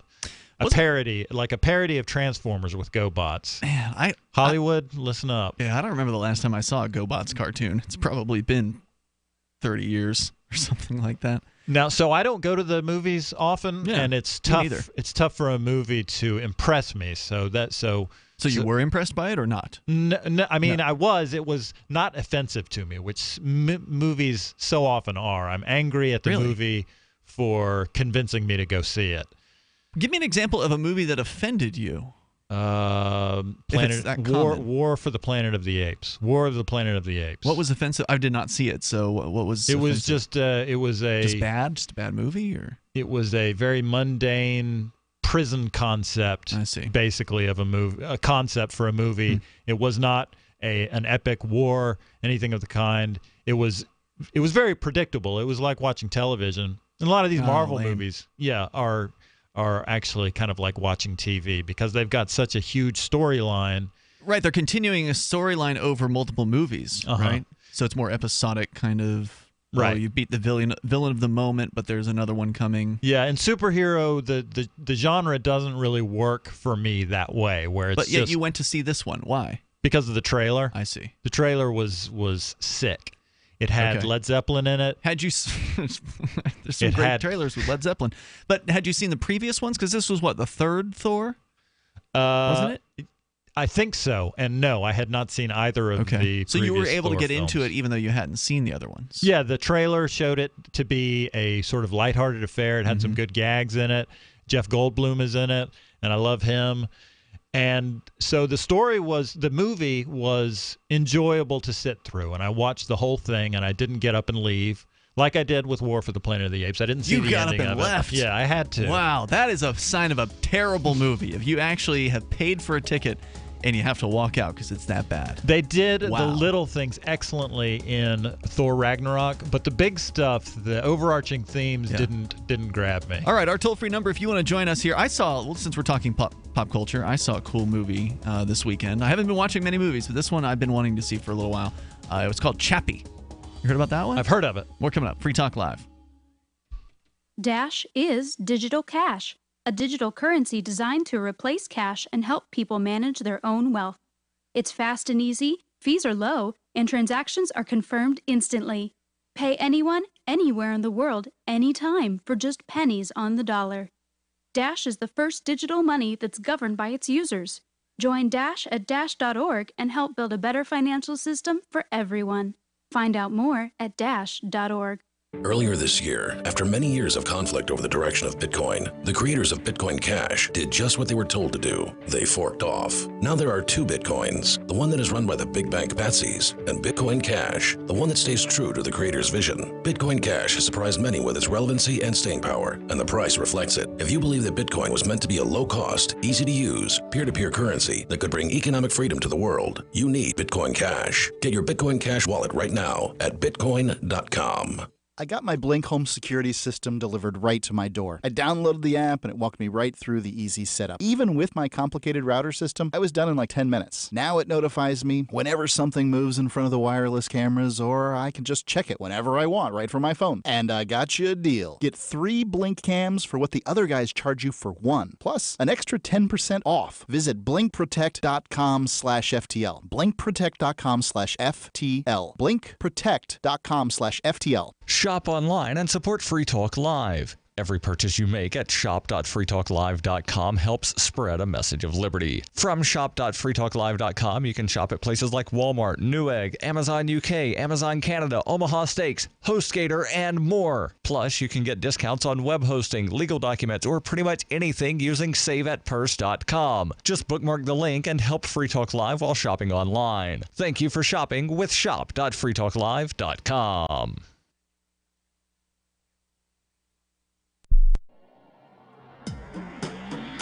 Free Press Publications is an independent, alternative media and publishing company founded in June 2009 with the mission of ensuring a free press for the freedom movement and is committed to spreading the message of peace, freedom, love, and liberty.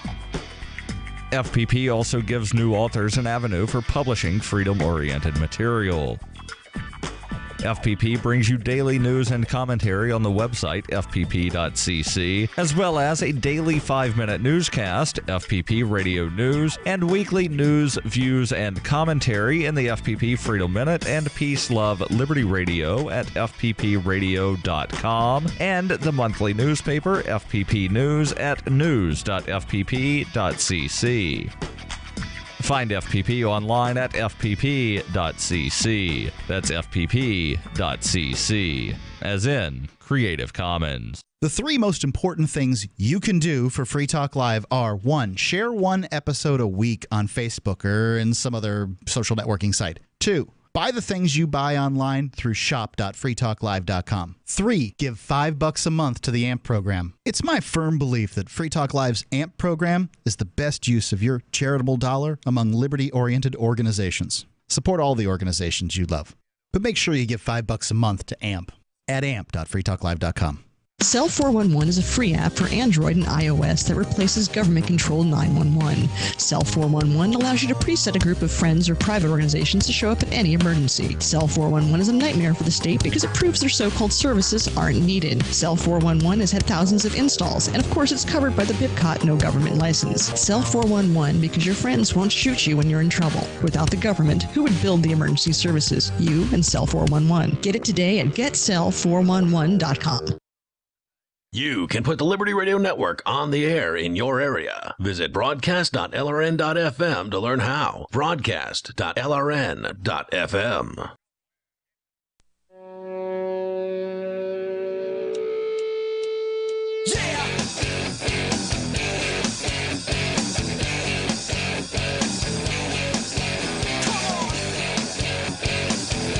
It is Free Talk Live, and you're invited to join us on the radio here.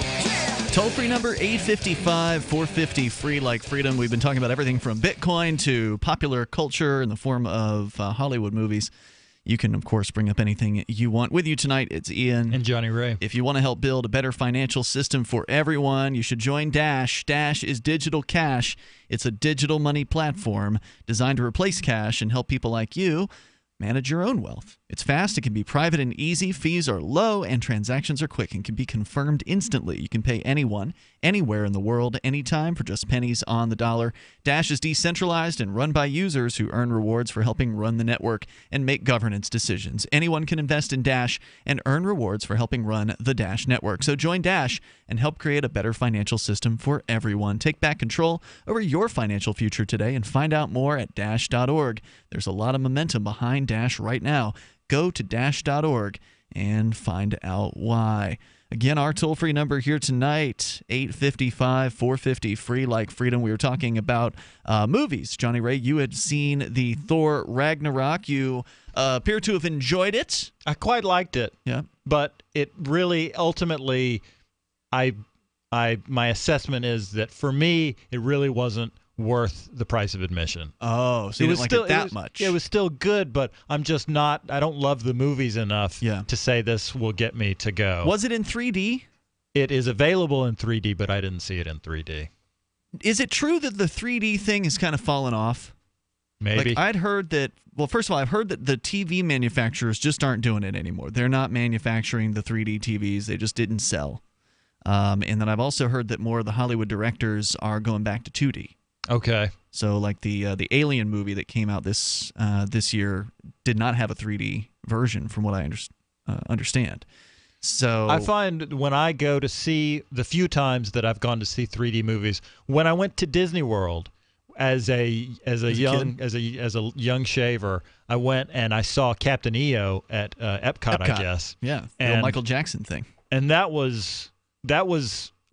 that film for me realized the 3D dream, and I've never experienced that. It hasn't been again. topped, is what you're saying? That level of quality. Yeah, I was sitting there. The 80s or early 90s. When was it that you were at Epcot? It was right in there. It was like 89 or 91 or something. And I was a kid. Maybe my vision was better back then. But I was sitting in a theater, and there was like an asteroid floating right in front of my face. It was convincing. Yeah, and then it blew up, and I was like, whoa. Wow. But I think I went to see The Hobbit in 3D, and it basically was just there. It just seemed like it was kind of tugging at my eyes a little bit, like there were the film had sort of a weird texture to it, but I didn't have that same immersion.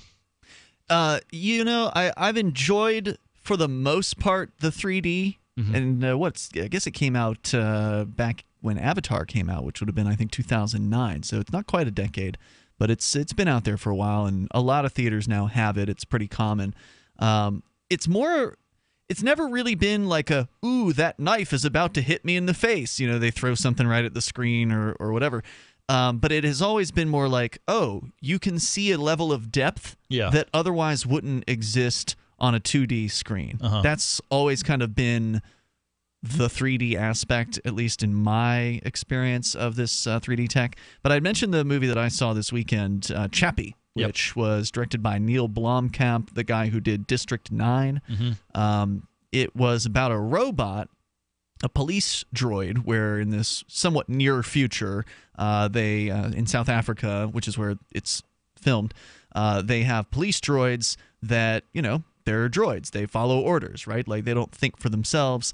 But one of the main characters is a programmer for the company that makes these droids, and he gets his hands on a decommissioned one that's gotten blown up a couple of times, and he uploads what he believes will be a consciousness program to this thing so it can be its own person, or whatever you want to call it, be its own entity, make its own thoughts and opinions and things like that. And the movie actually has a high level of participation as far as the actors from a music group from South Africa called, I think it's Die Antwoord or something like that. Die Antwoord. Anyway, they're ridiculous, and the whole movie is pretty outrageous and ridiculous and fun. But it really addresses, the questions of kind of robots and rights and consciousness, and can a robot have its own feelings and individuality? And it's really good. Like, I really enjoyed it. So if you like the kind of the transcendental robot theme, the transhumanist, that's the word I was looking for, then you would want to check this movie out. Plus, it's kind of an action movie with shootings and blowing people up and all of that. But it's fun. The accents are pretty heavy, and sometimes they actually have subtitles in the movie, just so you can understand what these gangsters are actually saying. So check it out. Check out Chappie. You can share your thoughts with us here. Let's go to the phones, to the fun. We got Fred in Pullman, Michigan, listening on the radio. Go ahead, Fred. Oh, yeah, I was calling in to give you guys a little news update. Evidently, there's a little 12-year-old girl that's going to take the Attorney General of the United States to task on this medical marijuana issue. Really? She's trying to get it legalized across the board. And this is one of those little news blips that just disappears, like a fart in a windstorm, because they don't tell you the truth but once on some of this stuff. Huh. But anyway, young girl sues Jeff Sessions over medical marijuana legalization. I'm pretty sure it's the Attorney General she's taking the task. Alexis Bortel. I just heard it on the radio today, and it was one of them. I was kind of half paying attention, but it caught my ear. But what I'm saying is, because I'm a medical marijuana recipient here in Michigan. Okay. And Grandpa's greenhouse rocked this year, I'm telling you. Grandpa's greenhouse what? Say that again? Rocked. Oh, it rocked. It rocked. All right. But, so it's time for all you emailers and Twitter bugs to blow some smoke up Congress's kilt. They need a little heat put on them. Well, Fred, I hope that something can happen at the national level. That certainly would be nice, because a lot of the excuses that state governments are giving still for opposing legalization, and it happened here in New Hampshire just within the last month or so. A New Hampshire state committee looked at the issue of legalization, and they put it aside, saying they didn't want to do it because the federal government says it's illegal, despite the fact that several states have done it, and they haven't had their program shut down by the federal government. But nonetheless, they're resting on that as a crutch. If the feds were to actually somehow roll back their policy prohibiting cannabis, that would go a long way to seeing more states, I think, implement legalization programs. Thanks for bringing that to our attention. Go ahead. The Feds still got it scheduled higher than heroin and cocaine and such. It's as high as heroin, yes. Schedule 1 is supposedly the level of schedule that the government gives to a substance that has no accepted medical use, which of course is on its face an out-and-out lie.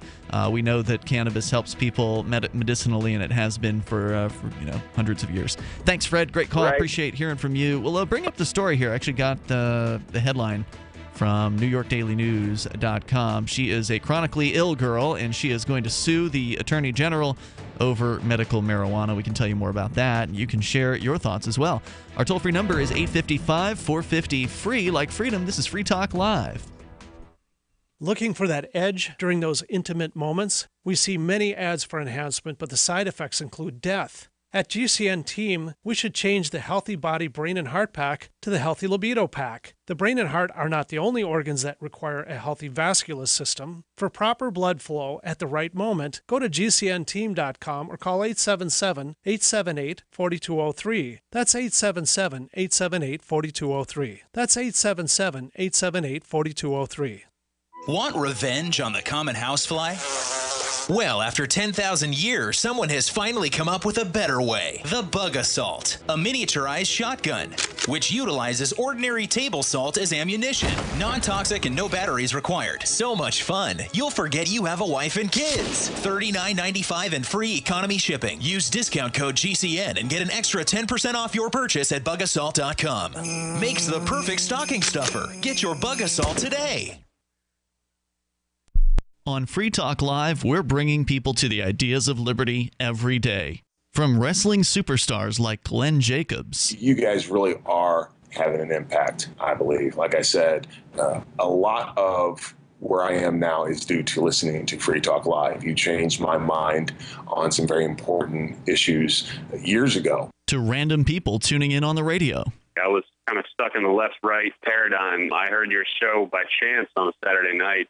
From there, I went on, joined the Free State Project, and become an amplifier. So, I mean, that's really the reason why I amp is because I know that if it wasn't for you guys being on as many stations as you are, I never would have found the ideas of liberty. Your amp will directly change more lives by getting Free Talk Live in front of people looking for talk radio online and on the air.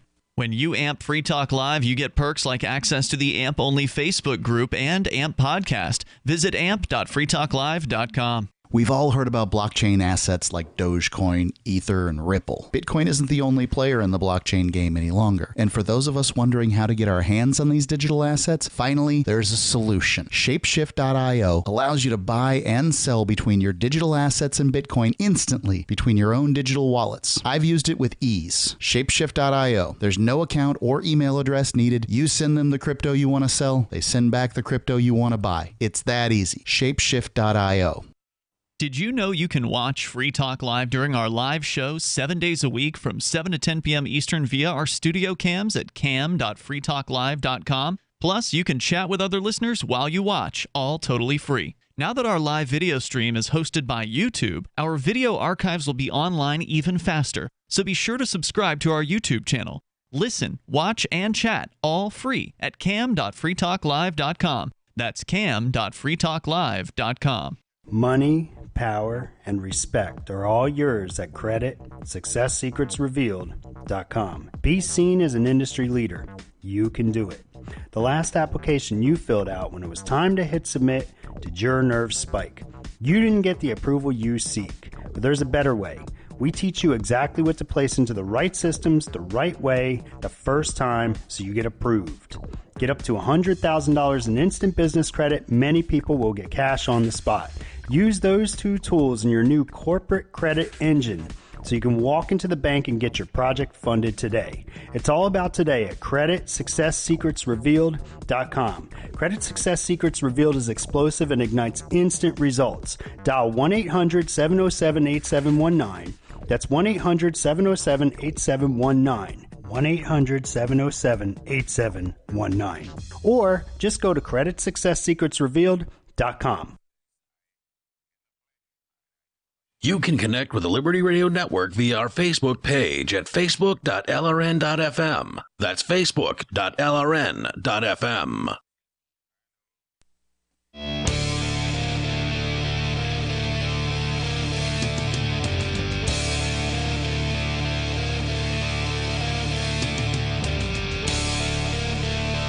Hey, it's Free Talk Live. You can bring up whatever you want. Our toll-free number is 855-450, free like freedom, 855-450-3733. Whether it be Bitcoin, cryptocurrency, pop culture, perverted politicians. We've talked about all those things here tonight. Ian and Johnny Ray in the studio with you. Plus, Johnny Ray, we do have to, at some point, talk about economics in one lesson. We started that back up. We'd been doing a chapter every week, well, or so, for a while, and then we just stopped for a few months in a row, and now we need to get back on it. We need to finish this thing, hopefully, maybe by early 2018. I think you said we have, what, like 5 chapters left? Right. So that even if we did one chapter a week, we'd still be cutting it close. Probably wouldn't quite make it by the end of the year, but we're going to try to get to that here tonight. Your calls and thoughts do come first. I do want to let you know about Blink Home Security. It makes it super easy to get your own wireless security system installed.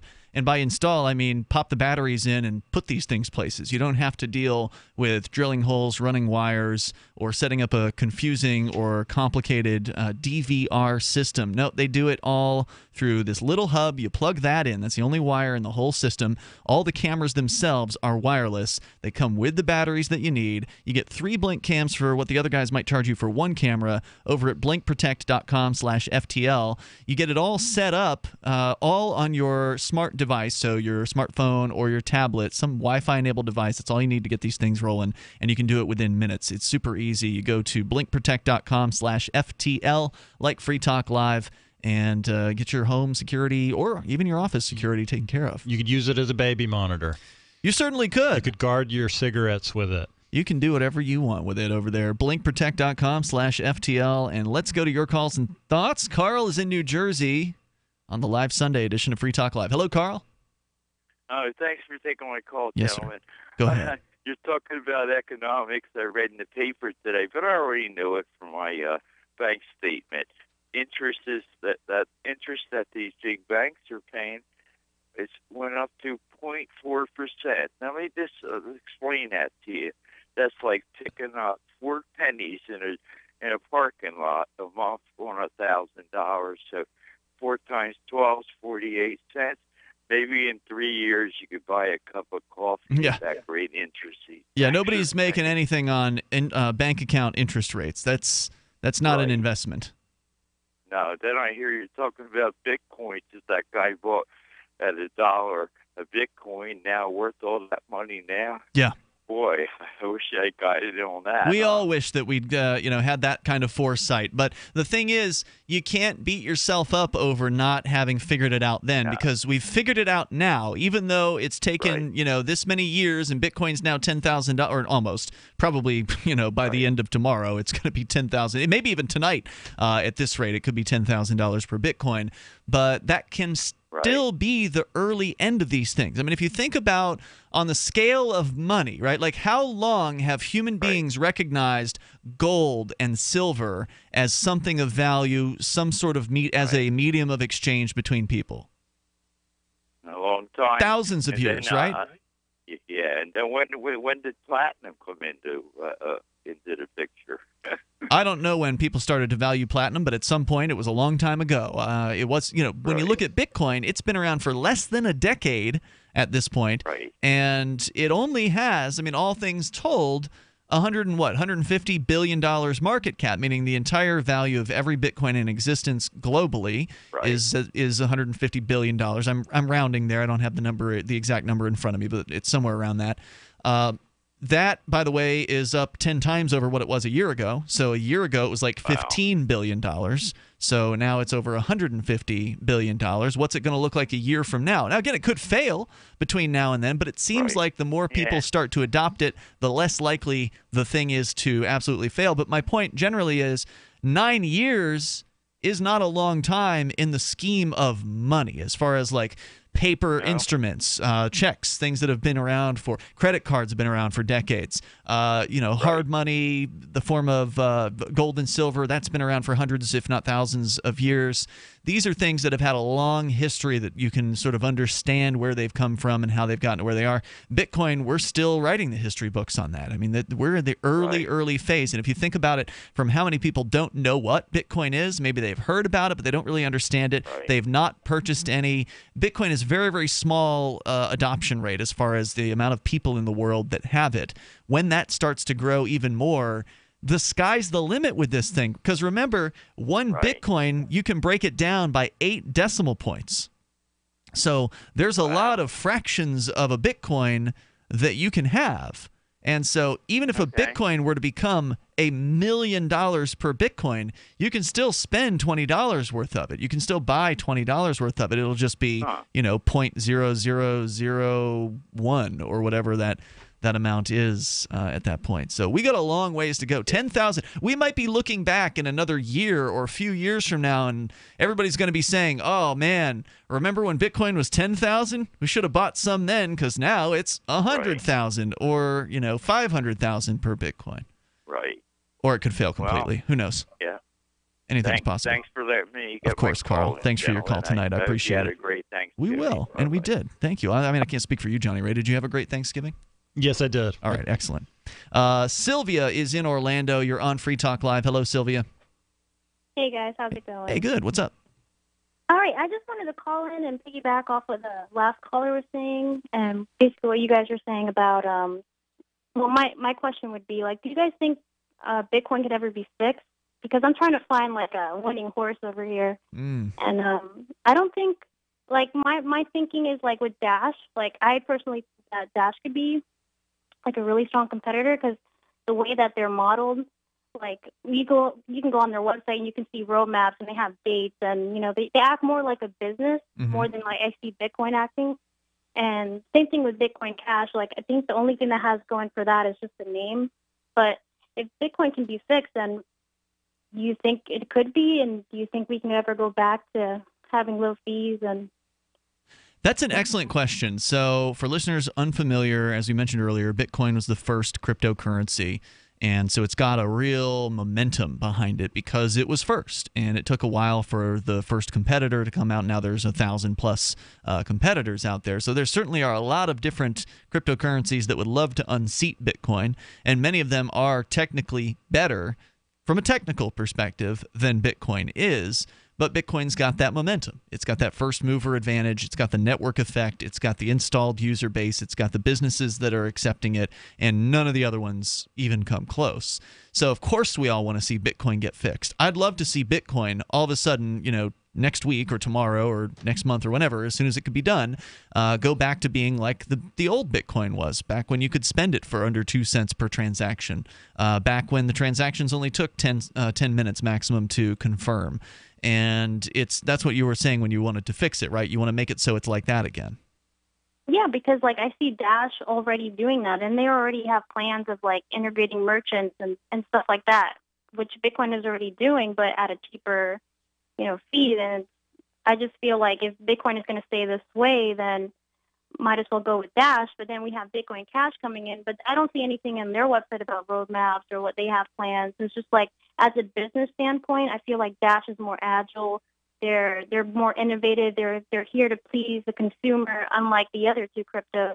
But then if they fix, like let's just say Bitcoin gets fixed, then are we all going to jump back onto Bitcoin? Do you see what I'm saying? Like I'm trying to pick a winner.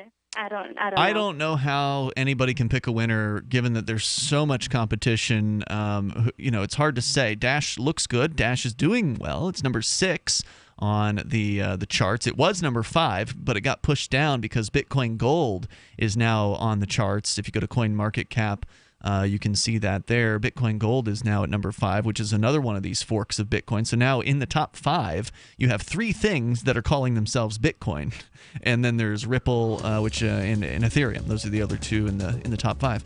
But Dash seems to be the best positioned as far as a merchant level retail use cryptocurrency. What would it take for Bitcoin to fix itself? It would take a team of programmers who have an interest in seeing Bitcoin get fixed. And many of these programmers, from what I have seen, and if you want to continue, Sylvia, you're welcome to hang on, but many of these programmers, they don't seem to be interested in fixing Bitcoin. They seem to like it with the high fees, which I think is crazy. From the second letter of Captain Mark. Any pirate knows that commerce is communication. Markets condense oceans of information into a single price. Innovations in communication are circumventing the scrutiny of the Crown. This signals a change in the coin of the realm. The Crown uses digital currency to surveil, censor, seize, and destroy wealth at will, so pirate currency must protect us from this weaponized money. We need to move funds further, faster, cheaper, and without third-party observation, basing decisions on an accelerating flow of information. So pirates require nearly instantaneous transactions with no arbitrary limits on volume or artificial influences on fees. Most importantly, a pirate currency must preclude centralization. Otherwise, it will become another link in our chain to the Crown. A superior currency will result in the obsolescence of the coin of the realm and the extinction of the Crown itself. Trade above the grid. Join us at pirateswithoutborders.com. This just in. Before your doctor gives you another antibiotic prescription that you don't want, get this free report, The Miracle of Garlic, your first home medicine. This free report is filled with easy kitchen remedies for common colds, flus, sore throats, ear infections, and more. Plus, learn to boost your immunity before you get sick. Go now to gcnwellness.com. Just like it sounds, gcnwellness.com to get your free report, The Miracle of Garlic. Click gcnwellness.com. The answer to being in control of your own healthcare is freedom from insurance. Become part of a group of self-pay patients that come together to share in each other's medical expenses. Individual share amounts begin at $107 a month and $347 for families. Choose from 3 health-sharing programs. Holistic treatments may be eligible for sharing. See guidelines. Discount programs available for dental, vision, and pharmacy. Go to libertyoncall.org. That's libertyoncall.org. Understanding your credit score is the first step towards managing and improving it. This is Charlie Sundstrom with your Van Dyke Mortgage Minute. The most influential component of your credit score is your payment history. Almost equally as important is the amount you owe on credit accounts. Also impacting your score, but to a lesser degree, are the length of time you've utilized your credit, the number of new accounts, credit inquiries, and your various types of credit accounts. To help achieve or maintain a healthy credit score, have a system set up to assure your bills are always paid on time. Don't max out your cards. It's better to have a high credit limit with a low balance. Never close old accounts. The age of these can actually help your credit score. But don't be afraid to use your credit. You need several accounts in order to have a credit score. Just keep the corresponding payments within your means. For your mortgage pre-approval and refi needs, start by visiting VanDykeMortgage.com. Corporate NMLS 3035. Van Dyke Mortgage is an equal housing lender. Charlie Sundstrom, NMLS 134251. Did you know we've taken our LRN.FM telephone listen line to a new level with the LRN.FM audio on demand line? Now you can call 712-770-8447 anytime and listen to LRN.FM's live feed. And you can listen to a bunch of our original shows on demand. Long distance fees may apply. Just dial 712-770-8447 and choose from the menu. 712-770-8447. There's no better app for tracking the value of cryptocurrencies than CoinCap. I've had a lot of apps for tracking Bitcoin, but none that's ever been able to track 500 digital assets at once. Their best feature is the Altfolio. I love this thing. You enter how many Bitcoins, Ether, Dash, Doge, or whatever else you have, and it tells you how much your crypto is worth. You can watch yourself get rich. If you have crypto, go right now to coincap.io, or you can use the Apple Store or Google Play to get the app. I love CoinCap. coincap.io. While our satellite channel is free to listen to, it's not free for us. You can help us cover our satellite costs with the chip-in on the right side of the page at lrn.fm.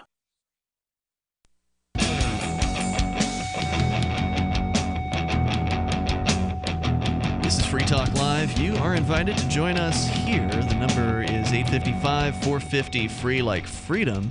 855-450-3733. With you in the studio tonight, you've got Ian. And Jonny Ray. And also, you can join us online. Just head over to freetalklive.com. You can interact with other Free Talk Live listeners over on our forum at forum.freetalklive.com. It is a way for you to interact with not only listeners of the show, but some of the hosts. I don't think you're over there, are you, Jonny Ray? You're not on the forums. No. Right? But most of them are, except for Jonny Ray. He's just too antisocial. I'm too cool. But it's free, so you can go and check that out. And I believe actually our caller on the line is one of our forum participants, Sylvia in Orlando. Sylvia, welcome back to the show. You were talking with us, and by the way, it's forum.freetalklive.com. You were talking with us about the cryptocurrency world and the question of, can Bitcoin be fixed? Because even though you look at the price of Bitcoin and it's just shooting up, I mean, record highs just tonight alone of over $9,600 per Bitcoin, we could be during the overnight hours passing 10,000 US dollars per Bitcoin. It's an amazing success story if you just look at the price. But if you look at the fact that the transactions are becoming more expensive, the fees are to the point of ridiculous, $5 fees to send Bitcoin, whereas it used to be like 2 cents just a couple of years ago. Your question was, can the Bitcoin Core team fix Bitcoin to be a useful, cash, basically, to be digital cash, to make it so it's competitive with something like Dash, where you might pay no more than 3 cents or something for a transaction. And of course, Dash is planning on doing an update at some point here where they're going to lower their transaction fees to like 1/3 of a cent. So that's what you were asking about, and it's because you want to have some idea of what's going to win out there. Bitcoin's already the winner from a price perspective, but you can't go out and buy a cup of coffee with it. Mm-hmm. No, that's correct.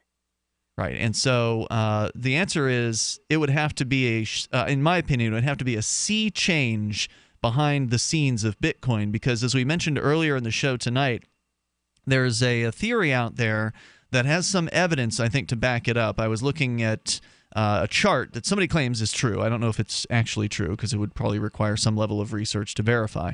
But the claim is that this company called Blockstream is paying a good portion, maybe a majority of the Bitcoin Core programmers. So even though Bitcoin is this decentralized project, supposedly, there's supposedly like 100 programmers or whatever from around the world who are volunteering their time to work on upgrading and changing Bitcoin over time.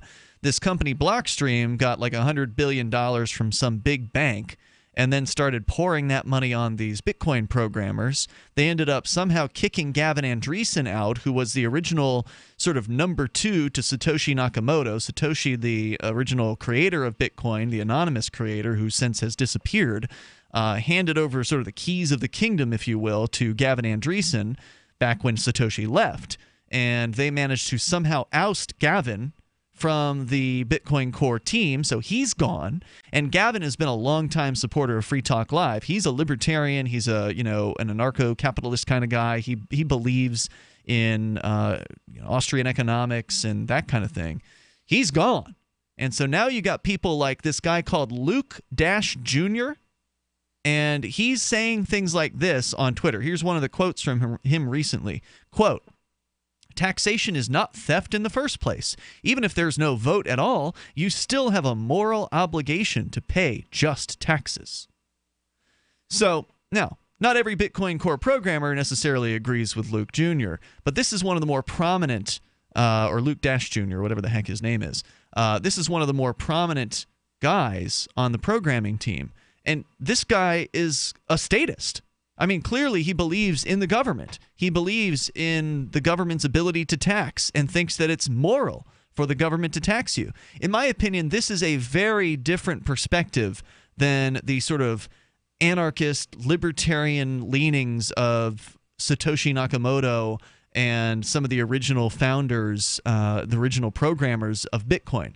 So I think that when you have when you plant bad seeds, right, you're going to get bad things. When you reap what you sow, and in this case, you've got programmers who don't understand economics who are now programming Bitcoin.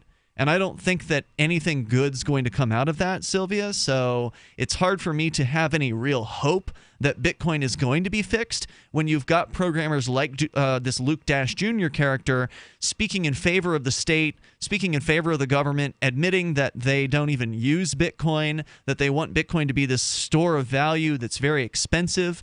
I'm not saying Luke said this, but I saw another one of the Bitcoin Core supporters talking about how it's not intended to be used by people in poor countries, which, of course, it was originally intended for and was originally used in places like Africa because people could get around the government, the terrible government money, and they could use Bitcoin, but now they can't because to send Bitcoin is going to cost them a week's pay.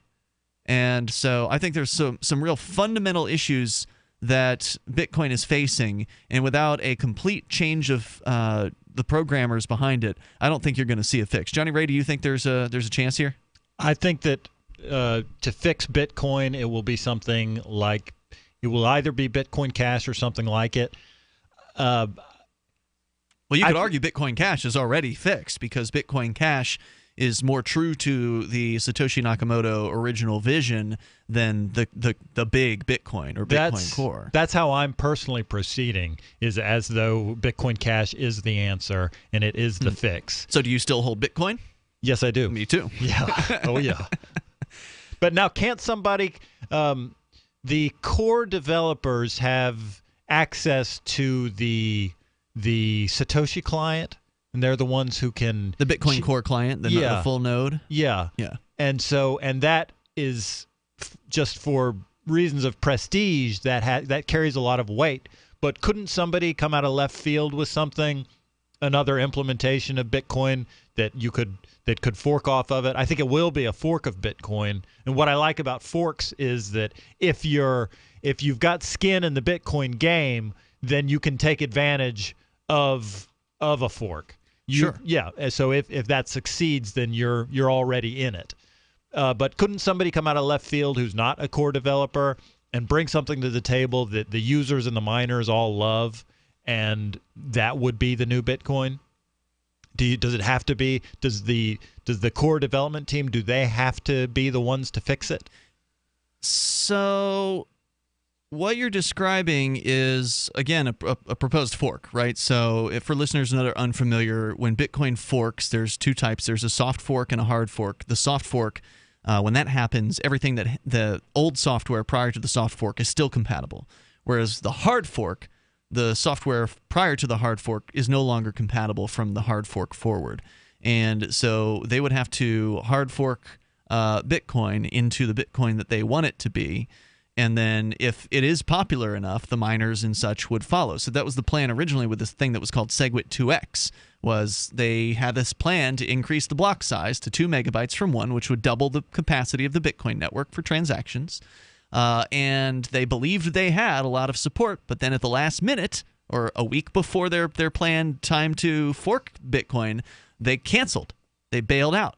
They didn't actually believe they had enough support to do it. It was part of a compromise between two parties. One party wanted segregated witness. The other party wanted to double the block size or more, but they would be satisfied with a doubling for the time being. And the segregated witness was implemented. Correct. As part one, they got what they wanted. But before the official total whole shooting match with SegWit and the 2x features, before that was implemented, the folks who really wanted the 2x said, no, we don't want this. We've already got Bitcoin Cash, and we're just going to go with that. Yeah, I don't know what their reasons for canceling were, but they did cancel their plan. So in theory, Johnny Ray, what you're talking about could happen, but it hasn't yet. Bitcoin Cash is out. It was the first fork of Bitcoin. It is the number 3 crypto right now. It already has lower fees, and I agree with you. It did a better job than what the SegWit 2x thing was going to do. So I was really happy to see the SegWit 2x thing not move forward. But ultimately, Sylvia, I don't know if that helps you very much. I'm pessimistic, let's just say that, about the future of Bitcoin being fixed. Yeah, I mean, it brings me to another question. I think what I'm asking myself is, like, if Bitcoin Cash isn't integrating as much as Dash is right now, I mean, in the near future, I think Dash will come up on top because they're already doing things before Bitcoin Cash. And if we're already losing hope on Bitcoin, then I feel like I might just go all in with Dash. I would never go all in on anything. Now, I'm not an investor or anything like that, but I do know that one of the basics of investing is you don't want to put all your eggs in one basket. If you go all in on Dash and then it tanks, you're all done at that point. Thank you, Sylvia, for the call tonight. I appreciate hearing from you. Our toll-free number, if you want to join us, 855-450-FREE like freedom. That's 855-450-3733. I don't know which one's going to win, and neither does anybody else. So it's always good to have your money in a few different places at least. We're coming up, Free Talk Live. It's about time something new came along for better selling and buying online. And I found it. What now, Marge? It's buysellmakeoffer.com. Never heard of it. It's a brand new company. That's why you've never heard of it. It's the newest and best way to sell any products online. I did all the research. Sell my car? Yes. Our home? Yep. My golf bag? Your golf clubs. All of them. How about your purse collection hoard? Hey, now. You said any product. Right. I did. We get 30 days free. Really? Packages starting from only $9.95. And buysellmakeoffer.com will never charge item fees, ever. Never. And this is cool. Listen to this. You can even use Skype or video to show your items. That's cool. Yes. All we have to do is go to the website, sign up, and then load our stuff to sell. I love this site. Buysellmakeoffer.com. Buysellmakeoffer.com. You got it? Buysellmakeoffer.com. Buysellmakeoffer.com. Better selling, better buying. When you hear the word lobbyist, you probably think about greedy corporations, but not all lobbyists are the same. Some are fighting for the freedoms you hold dear. Liberty Lobby LLC is doing just that in New Hampshire, working hard to represent you, not some special interest group. You can help by going to libertylobby.info, where your contribution will give us the tools we need to ensure that your voice is heard. Visit libertylobby.info today to find out more. If you want to know the latest about Free Talk Live before we go on the air, all you need to decide is how you want it delivered. It's your choice. Visit news.freetalklive.com. You can get emailed announcements and participate in contests via our email updates list. Plus, we have a Twitter account that you can follow and a Facebook page where you can become a fan. So visit news.freetalklive.com to get news about Free Talk Live as soon as it's announced and the way you want it delivered at news.freetalklive.com. That's news.freetalklive.com. You're listening to the live edition of Free Talk Live. Hour number 3 is next after the news here on the Liberty Radio Network at LRN.FM. From Keene in the Shire, the Liberty Media capital of the world, this is Daryl W. Perry, host of FPP Radio News for Sunday, November 26, 2017. Silver is trading at $17.04 per ounce. Gold is valued at $1,288 per ounce. Bitcoin is trading at 3.8 cents, and the average price of Bitcoin is $8,868. Antiwar.com reports Egyptian warplanes were reported overhead in the northern Sinai Peninsula on Friday evening after a major terrorist attack earlier in that day that killed nearly 300 people. Airstrikes were claimed in the surrounding area, but details on casualties are unclear. Junta leader Abdel Fattah el-Sisi has promised to respond with brutal force to the attacks, saying the military would avenge the deaths. Army officials claim that strikes were carried out against terrorist locations nearby. Such claims must always be taken with a grain of salt, however, as Egypt tends to respond to Sinai attacks with quick and large airstrikes, but it's never exactly clear how they've determined who they're attacking was involved. If Egypt has a plethora of known terrorist sites all over Sinai, for instance, it's unclear why they're only attacking in retaliation for specific terrorist acts. Moreover, if such huge numbers of terrorists are really being hit all the time in such retaliatory strikes, it's hard to believe that the Islamic State faction in Sinai would be such a powerful force as they are. For over 40 years, Roberts & Roberts Brokerage has been a trusted source for buying and selling precious metals like gold and silver. And as a Bitcoin-preferred business, Roberts & Roberts Brokerage has removed the minimum purchase amount for all orders paid in the digital currency. Call Roberts & Roberts Brokerage today for knowledgeable advice on buying and selling precious metals and a forward-thinking approach to new technologies. 800-874-9760 or visit online at rrbi.co.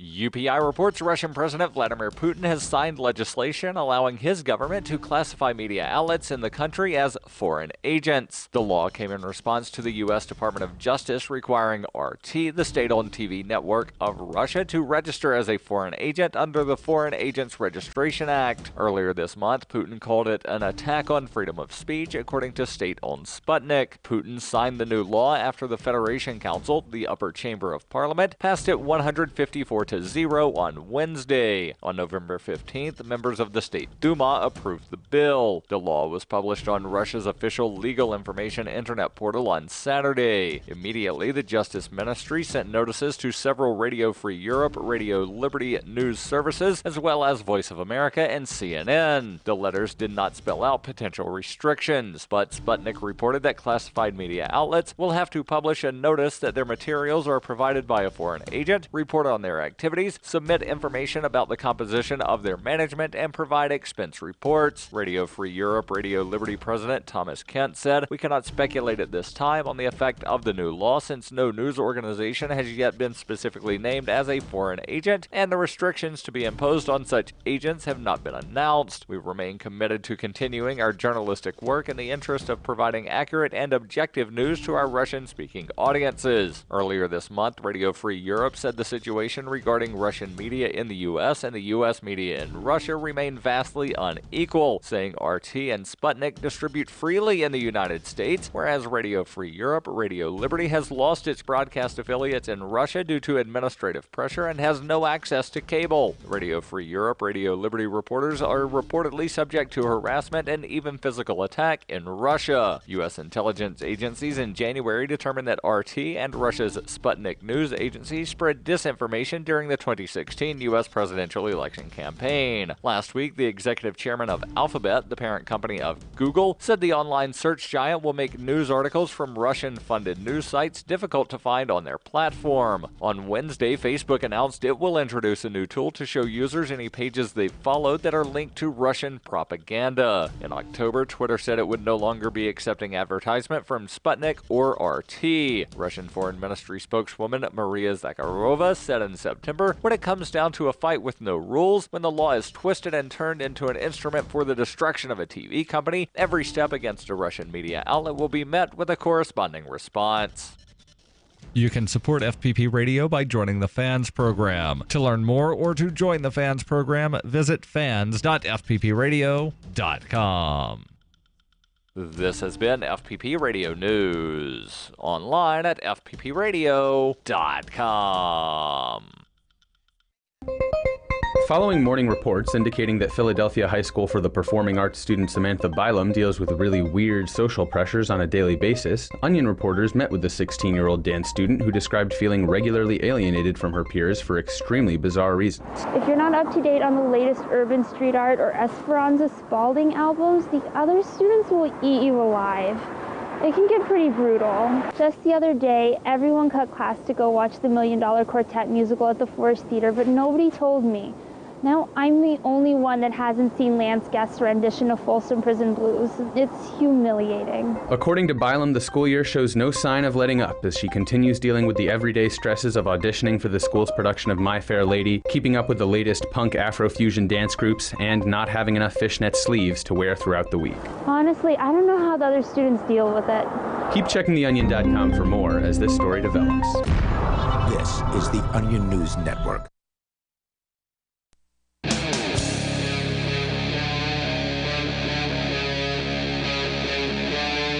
Free Talk Live. It's Free Talk Live. The toll-free number here is 855-450 free like freedom.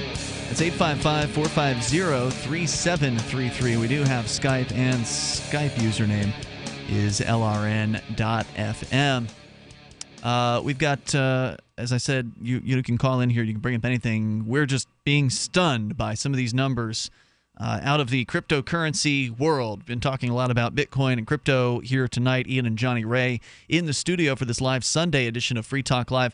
Just today, apparently, maybe even tonight, the total market capitalization, the total value of all cryptocurrencies in existence, now over $300 billion US. And the most stunning part about that, because, those are just numbers, $200 billion, when the total market capitalization hit $200 billion, which was a big deal, that happened less than 3 weeks ago. It was this month. It was like November 9th when it hit $200 billion. Now, the first time it hit $100 billion was back in June, so it took a little bit to get from $100 billion to $200 billion, but it took 3 weeks, less than 3 weeks, to get from $200 to $300 billion. Now, obviously, there's no guarantee that this particular trend is going to continue, but if you look at the full, if you go to coinmarketcap.com/charts, it's the first chart that you see there. You look at the history of the total value of all these cryptos. 2017 was the year so far for cryptocurrency, because up until like mid-2017, it was somewhere around 10 billion or maybe 40 billion at the most total. And then it just starts going up like a mountain. I mean, it just looks huge. And there's no sign that it's going to be slowing down, because whether Bitcoin succeeds or fails, or whether Ethereum or Dash or Monero succeeds or fails, that's all immaterial. The question of cryptocurrency, is that going to succeed? Sure looks like a success from here.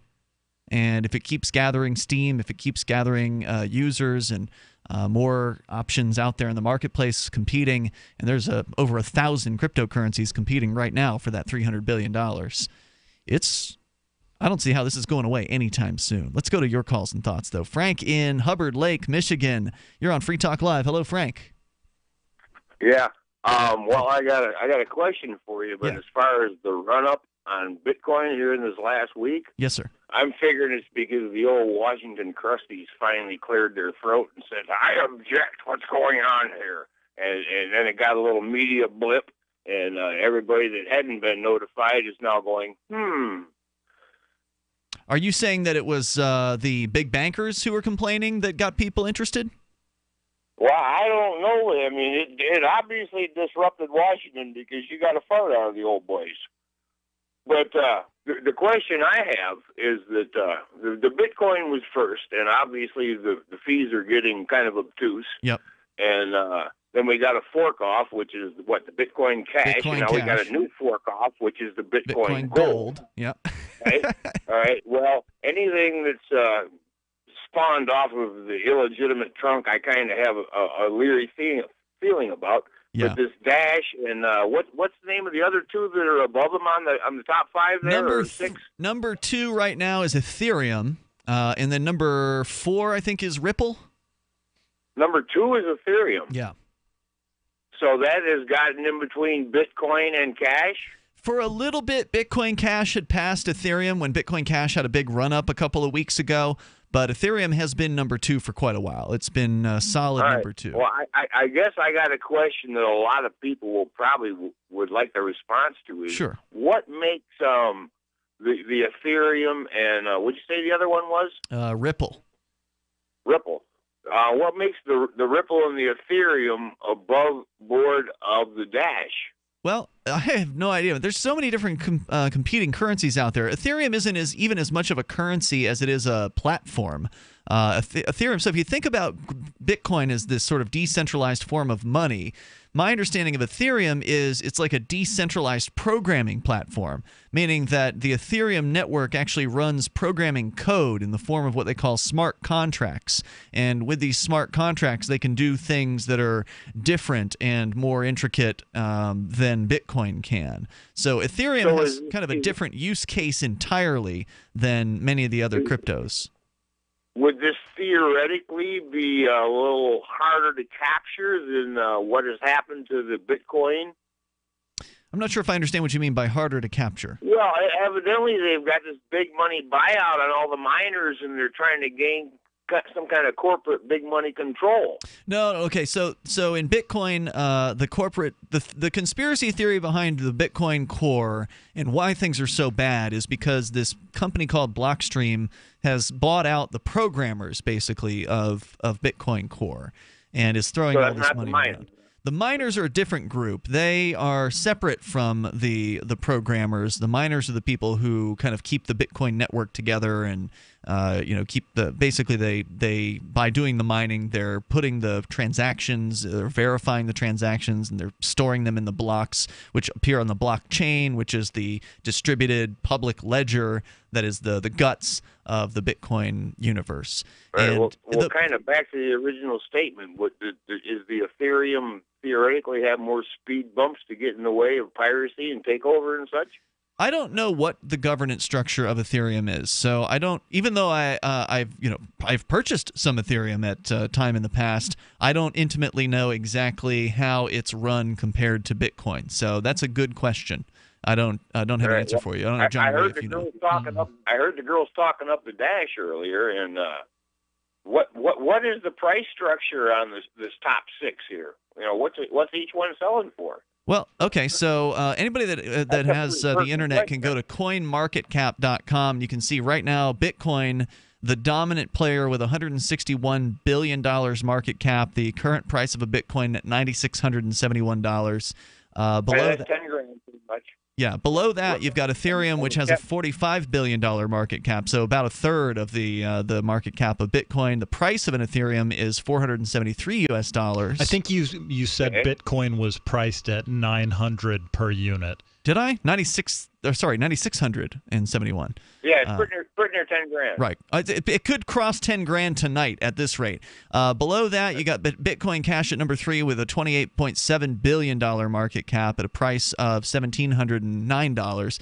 And then you start getting down into the smaller players like Ripple with about $9.6 billion, Bitcoin Gold with $6 billion, Dash with $4.8 billion. So as technologically advanced as Dash might be, it doesn't have the network effect that Bitcoin and Bitcoin Cash do. Bitcoin Cash, the instant it came out back in August, I mean, Dash has been around since, I think, 2014, but Bitcoin Cash has only been around since August, but yet it's number 3 because when they started that, it forked from the original Bitcoin, and so it started with an installed user base, a tremendous.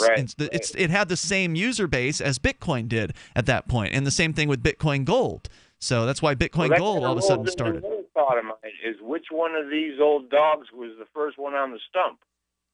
How much of this has to do with longevity? Yeah, the reason why Bitcoin is so popular is because it was the first one, and it had a head start on all the rest. I know that much. I'm talking about the underplayers. Oh, I don't know. Was Ripple around before Ethereum? I feel like it might have been, but I don't know. I don't know either, but it seems like it. Seems like I've been hearing the name Ripple for quite a while. Everything I ever hear about Ripple is a turnoff to me. I've heard that Ripple is designed around banks. And apparently the guy who one of the headlines that came out recently is the New York regulator, the guy that made all these headlines in New York State. He's a bureaucrat, works for the state. Ben Lawsky is his name.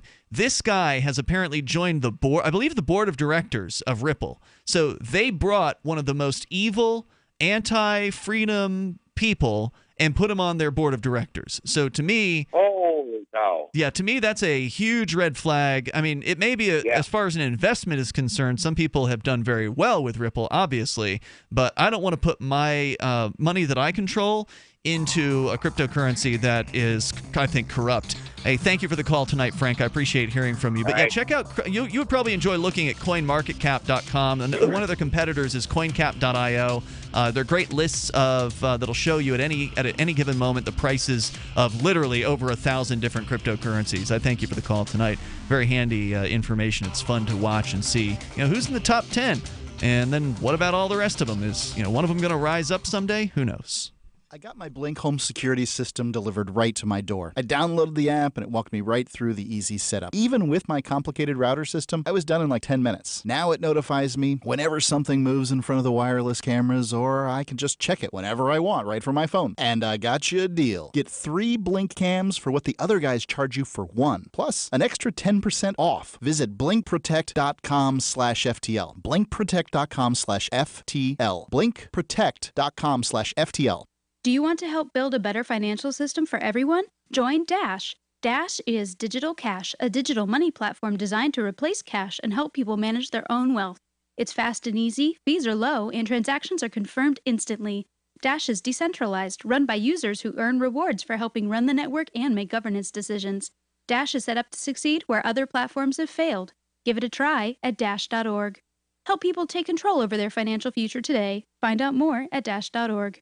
Earlier this year, after many years of conflict over the direction of Bitcoin, the creators of Bitcoin Cash did just what they were told to do. They forked off. Now there are 2 Bitcoins, the one that is run by the big bank patsies, and Bitcoin Cash, the one that stays true to the creator's vision. Bitcoin Cash has surprised many with its relevancy and staying power, and the price reflects it. If you believe that Bitcoin was meant to be a low-cost, easy-to-use, peer-to-peer currency that could bring economic freedom to the world, you need Bitcoin Cash. Get your Bitcoin Cash wallet right now at bitcoin.com. Shop online and support Free Talk Live. Every purchase you make at shop.freetalklive.com helps spread a message of liberty. From shop.freetalklive.com, you can shop at places like Walmart, Newegg, Amazon UK, Amazon Canada, Omaha Steaks, HostGator, and more. Plus, you can get discounts on web hosting, legal documents, or pretty much anything using saveatpurse.com. Just bookmark the link and help Free Talk Live while shopping online. Thank you for shopping with shop.freetalklive.com. The Free State Project has reached its goal of 20,000 liberty lovers who've pledged to move to New Hampshire and get active to achieve liberty in our lifetime. Perhaps you're trying to figure out what part of New Hampshire should be your destination. If so, consider Keene. You'll find more than 150 reasons to move to Keene at move.freekeene.com. Keene is famous for its historic, publicity-generating activism, as well as being the liberty media capital of the world. It's home to freekeene.com, New Hampshire's destination for liberty activism, news, and opinion. For years, we've been compiling over 150 reasons to move to Keene at move.freekeene.com, where you'll learn about some of what's happening here and what makes Keene a great place to live. If you love liberty, you'll probably enjoy anywhere you end up in the Shire. But do your due diligence first. Please visit move.freekeene.com for the full list of over 150 reasons to move to Keene. That's move.freekeene.com. Here's a chance to do a little activism while you're cruising Facebook, Twitter, or Google+. Between the LOL cats, the recipes, the hot girls, and the inspirational sunrise memes, Free Talk Live's posts pass by your newsfeed. Like them, comment. It gives us more exposure. If you don't see our posts, click like at facebook.freetalklive.com and then hover over it to click Get Notifications. It's an easy way to spread the ideas of liberty a bit further. I know you're busy, but you can spare that tenth of a calorie it takes to click on something. facebook.freetalklive.com. Imagine, if you will, a virtual world, a symbiotic economy with its own currency, where you can barter your services with others. Symbi.com is a marketplace of real people exchanging skills and services, from web developers, marketers, video production specialists, and teachers of all sorts, to gaming consulting or fitness coaching. Symbi.com is a vast world of people trading freely. Take my word for it, it's an adventure you can't afford to miss. Simbi.com. Help get LRN.FM into more ears. Visit promote.lrn.fm for a free bumper sticker, flyers, banners, graphics, and more. Promote.lrn.fm.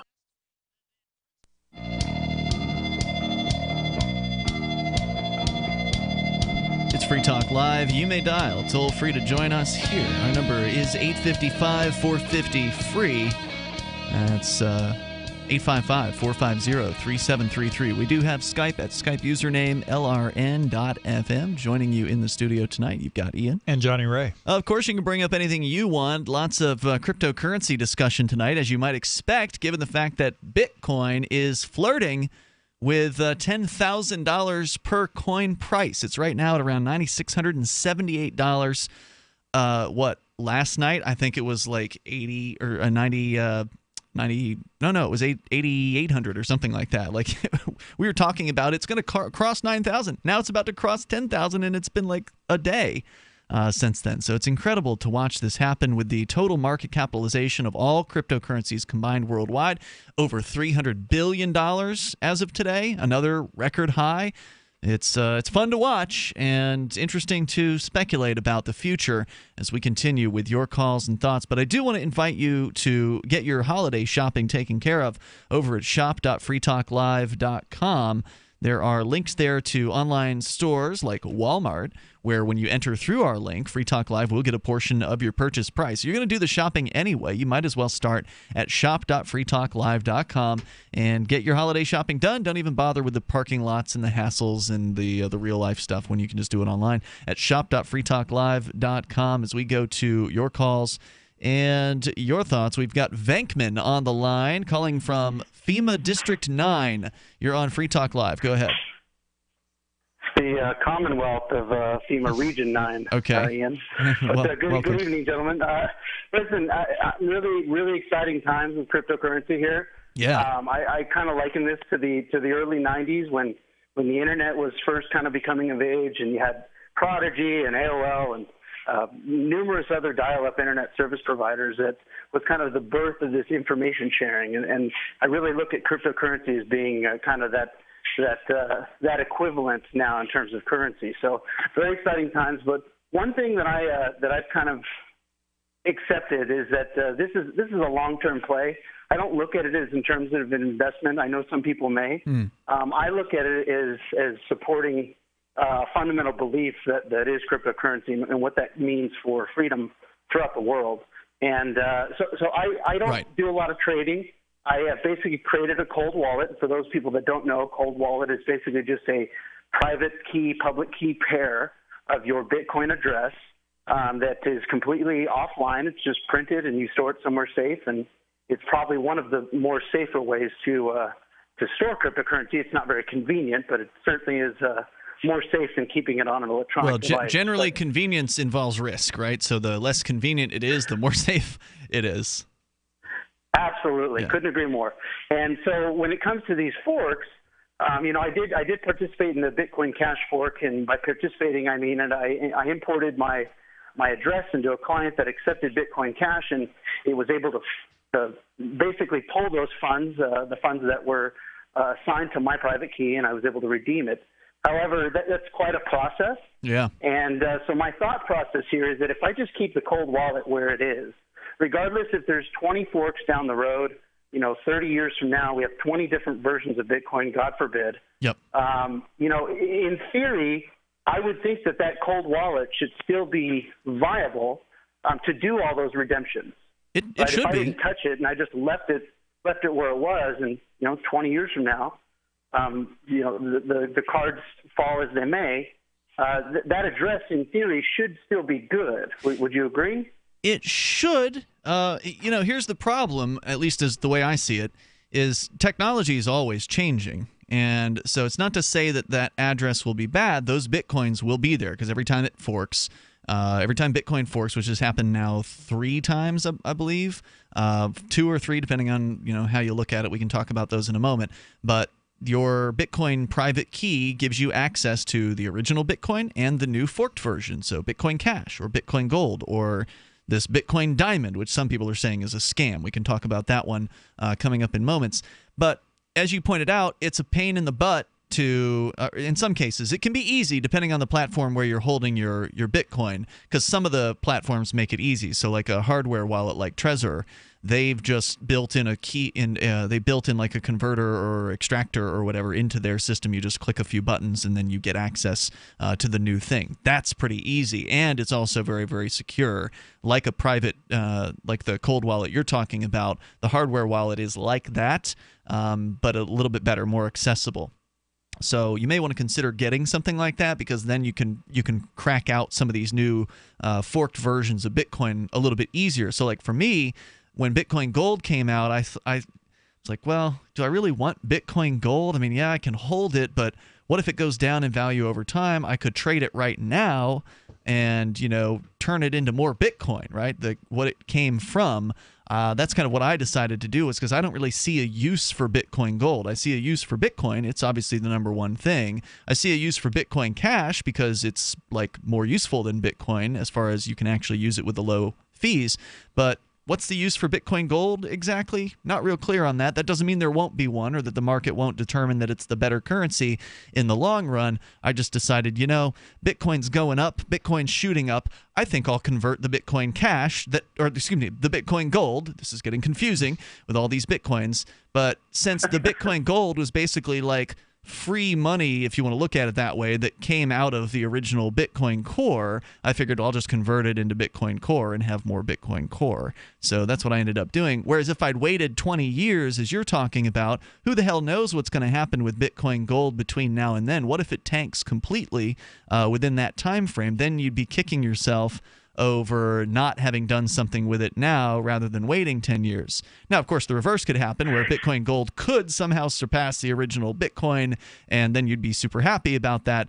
But either way, if you break it out sooner rather than later, you can at least make a decision about what to do with it sooner rather than later if you wanted to do something or not.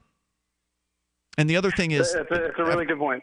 And then the other thing is after 20 years, the technology changes. So then you would have to go back. You'd have to find some sort of thing that would allow you to break out that, use that private key to break out this old technology that you had from 20 years prior. That's not to say it would be impossible, but maybe that software wouldn't be developed anymore at that point, and you'd have to go hunting for some old software that would make it easier for you to break out these old keys. So I don't know if it would necessarily be an easier task 20 years down the line. It sounds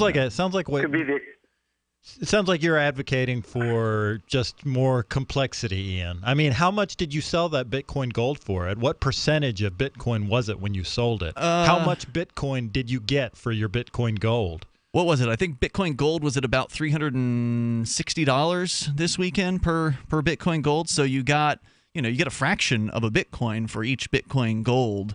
that you have. But I'd rather have it in Bitcoin, the original Bitcoin, than Bitcoin Gold, because Bitcoin is shooting up like crazy, whereas Bitcoin Gold is going down in comparative value to the Bitcoin. So what were you saying there, Venkman? I was just going to point out, I mean, I guess, and you're absolutely right.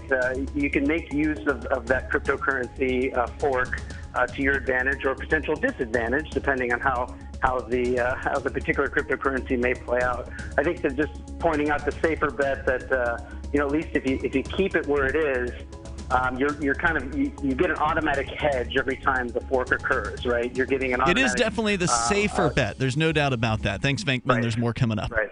Frustrated trying to get business capital? Want to take the slow process and rejection out of the equation? GCNloans.com removes the slow, irritating approval process. Instead, get quick, simple funding. Powered by David Allen Capital, 80% of our pre-qualified clients are approved in days. Pre-qualify at GCNloans.com and get your money this week. It's that easy. GCNloans.com. That's GCNloans.com.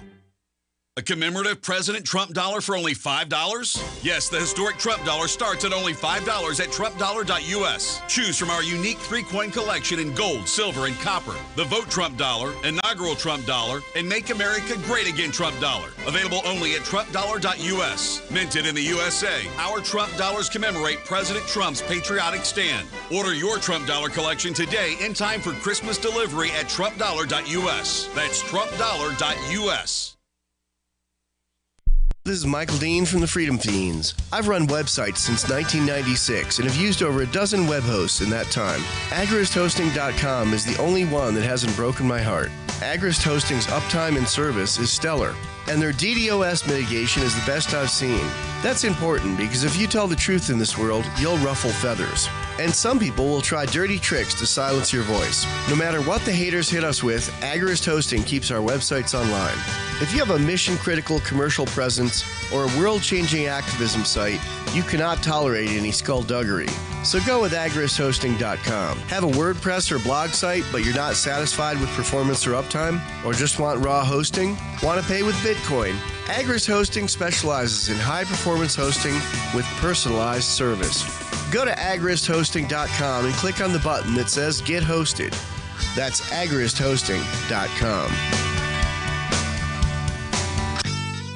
Hi, this is Mark Edge of Free Talk Live. Michael W. Dean's book, User's Manual for the Human Experience, changed my life. In a culture that attempts to turn you into a compliant victim, this book gives you implementable steps on everything from how to be aware of your environment, walking down the street, to business, to how to handle a toxic person in your life. If you're a human, you need to read this book at least once. Go to Amazon and get the Kindle version, or paperback, or an audiobook of A User's Manual for the Human Experience.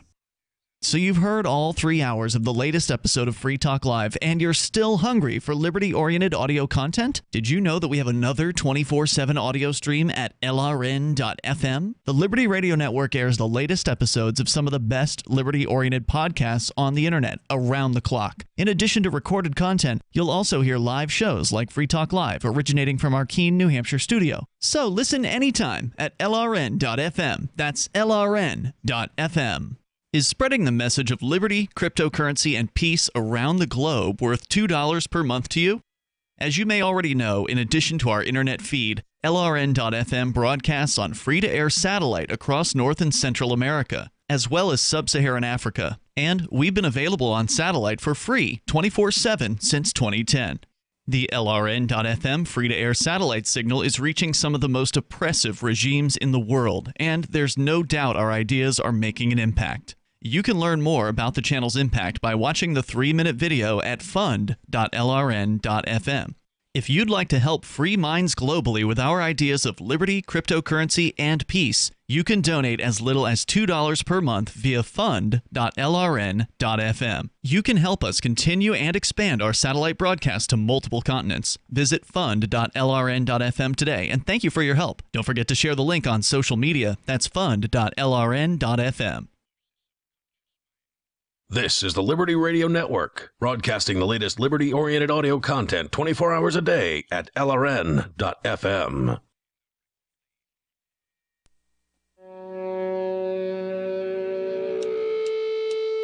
Hey,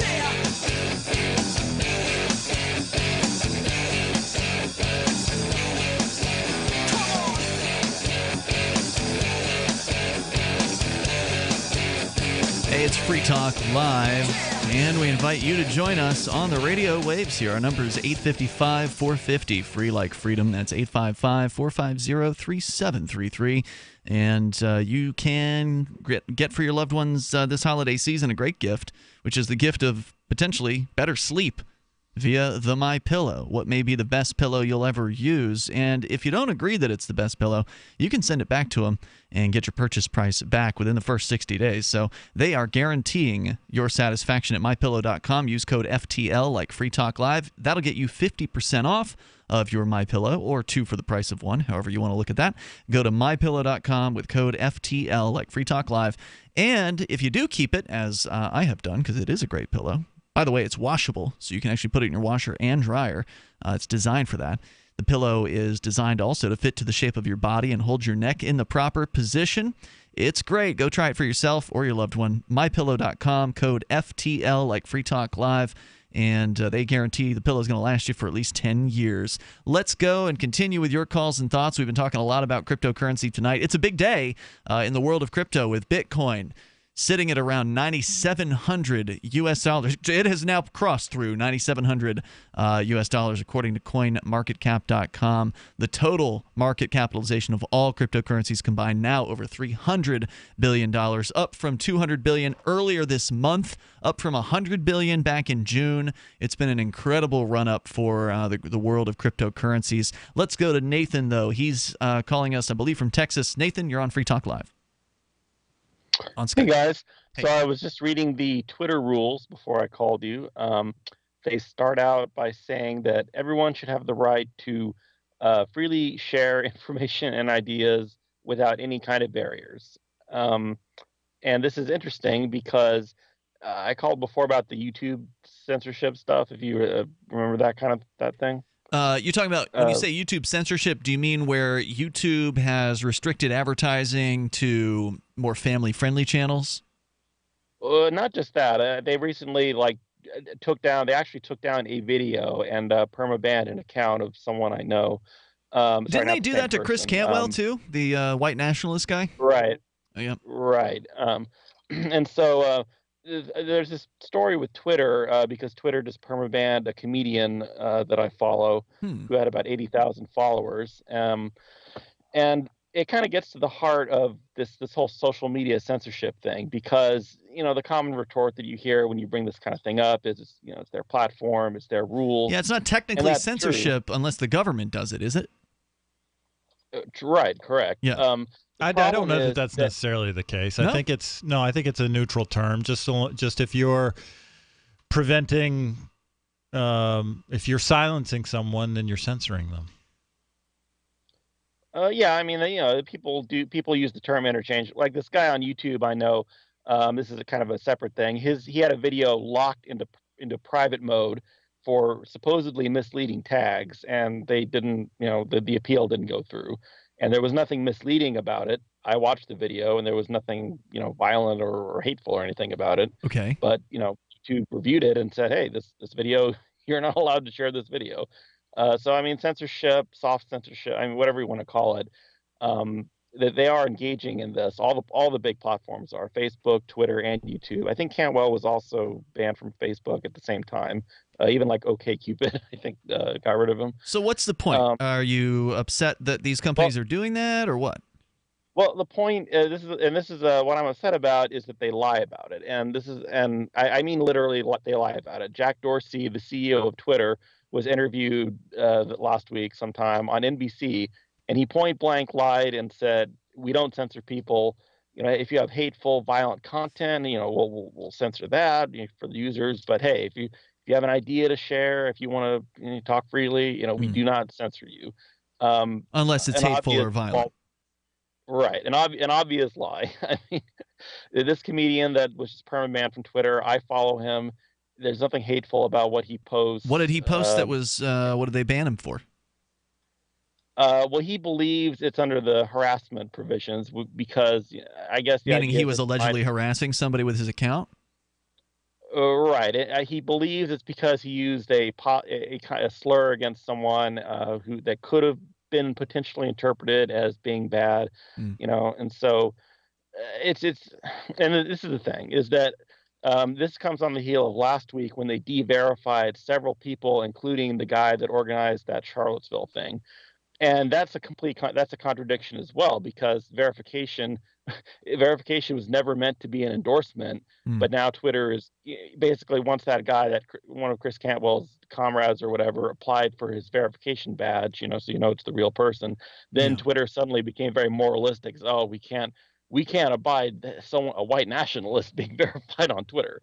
It's look, I don't stand up for white nationalism or anything like that. I'm against racism, but I do believe in freedom of speech, but I also believe in the right to private property, and Twitter is private property. If they decide they don't want racism on their private property, they should be allowed to kick those people out.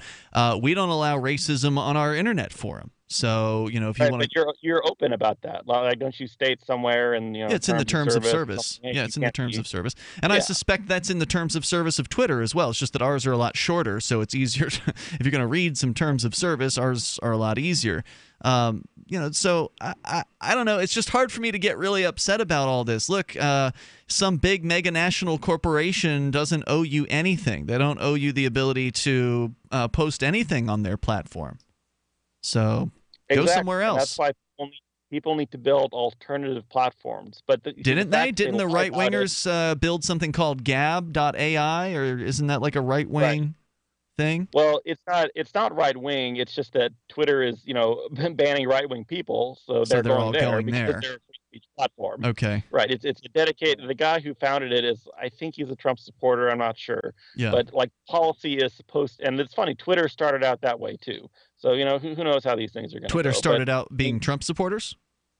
Or being like a free speech, platform where, hey, you could post anything, you could whatever, you can dox people. And of course, doxing is generally considered to be harassment. But this is the thing. This is that's what bugs me, is that they lie about it. They go on TV, literally lie about who they censor. And that basically makes it harder to build the alternative platform, because people think, oh, well, he said they don't discriminate, so it must be fine. Well, it's always hard to build an alternative platform because you're dealing with trying to compete with the behemoth. The Goliath on the block, whether it's Twitter or Facebook. It's going to be hard to dethrone those things. But, we've got our forum over at forum.freetalklive.com, and I'm very happy to say that a lot of people have gotten over there, and they are having conversations that are not dependent on a mega corporation to decide whether they like them or not. And so the more alternatives we can create, the better. Let 1,000 flowers blossom, as far as I'm concerned. I can't stand these mega social media platforms. I hate the fact that I feel like I have to be on them, but I do. I feel like I have to be there because so many other people are there, and if I'm not there, then that's bad of me, because here we are with this Free Talk Live Facebook group for Free Talk Live amplifiers. It would look bad if I was like, yeah, you guys have fun in your group, I'm not going to be in it, so I have to be there to some extent. And then there's just some people who you can only reach through Facebook, and it's frustrating. I wish I didn't have to be there. I really wish I could get away from it, but I can't. I can try to restrict my own usage of it, and I find that to be very difficult because I've got a problem. I obviously have a problem. I have not clicked my notifications in a long time, like in months now. So that's good. I've managed to restrict myself on that through just willpower alone, but I have yet to actually successfully stop myself from visiting the site multiple times every single day anyway. So even though I'm not looking at the notifications, I'll still go there and I'll still check the groups for new posts or whatever. So it's a struggle. Thanks, Nathan, for the call tonight. I appreciate it. The toll-free number here is 855-450-FREE like freedom, although I am spending a lot more time on the Free Talk Live forums these days because more people are posting there. There's more content there. There's more reason to keep going back. And, of course, that's free at forum.freetalklive.com. And there's more forums there like the New Hampshire cryptocurrency forums and more. So check that out. More coming up. From the third letter of Captain Mark. The Crown's observation conditions us to be dishonest with ourselves. Therefore, constant surveillance produces a society of constant deception. Honest communication is the seed of civilized conduct. To deny us this seed is to deny us its fruits. But the Crown's primary objective is to stifle free thought itself, to make its subjects incapable of dissent. Seasoned pirates have always encrypted messages and codes and ciphers, so intercepted transmissions were incomprehensible. But today, the Crown possesses advanced tools of pattern recognition that document, profile, and predict our every move. Today, piracy requires hailing frequencies completely invisible to the Crown. We are tired of poltergeists in the static. Looking for a community of like-minded scoundrels, or just want some swag to let the Crown know what you think of it? Join the conversation at pirateswithoutborders.com. Have you ever lost your power and wanted to simply flip a switch to get the lights back on? If so, pay close attention because huge discounts are now available in solar generators. Perfect for backup power outages and emergencies. Portable solar generators provide life-saving electrical power when you need it most. And, unlike gas generators, a solar generator runs quietly, emits no dangerous fumes, and produces an endless supply of electricity from the sun. It's like having an electric power plant running secretly in your own home. Right now, get a $5,000 solar generator for just $995 while supplies last. Go to mysolarbackup.com to learn more. That's mysolarbackup.com. GCN listeners use coupon code GCN at checkout for this special offer. MySolarBackup.com. Use coupon code GCN. EMP protection available at an additional charge. Zoo visitors watch the mating rituals of the ice cream shop staff, and a serious coworker puts on headphones to focus on his sandwich. Happiness is perpetually fleeting, so try to savor the next few minutes before it disappears once again. This is the Onion Week in Review. FBI officials announced they just can't bring themselves to bust a man who recently downloaded every season of the 1990s television show Picket Fences from a BitTorrent website. While stressing that pirating copyrighted material is strictly illegal, federal authorities expressed their sympathy for the man and claimed that perhaps the story of Sheriff Jimmy Brock and the strange events in a small Wisconsin town is all he has left to cling to. We have more than enough evidence to bust him for piracy, but if the poor guy really wants to watch all 4 seasons of a 20-year-old CBS drama that nobody remembers, he's clearly going through a pretty big rough patch right now. Frankly, we don't need to make it any worse. For statistical purposes, we have seized all private data from your personal computer, and we are disgusted with your recent internet search history. You sick For more, keep checking theonion.com. LRN.FM is proud to announce our official listening apps for Android and iOS devices. Now you can easily tune into our streams anywhere, anytime on your smartphone or tablet. Just visit apps.lrn.fm or search for LRN.FM in the Android or Apple app stores. Please download, rate us 5 stars, then share the link on your social media, and let your friends and family know how you're listening to LRN.FM. Download it now, free at apps.lrn.fm. My name is Jacob Hornberger. I'm president of the Future of Freedom Foundation, which Congressman Ron Paul awarded for having an outstanding freedom website. Write us at fff@fff.org, and we'll send you a free 3-month subscription to our monthly journal of libertarian essays and our booklet, Economic Liberty in the Constitution, which George Mason University economics professor Walter Williams praised in a recent column. That's fff@fff.org. You can sign up to receive the latest about the Liberty Radio Network via our email updates at updates.lrn.fm. That's updates.lrn.fm.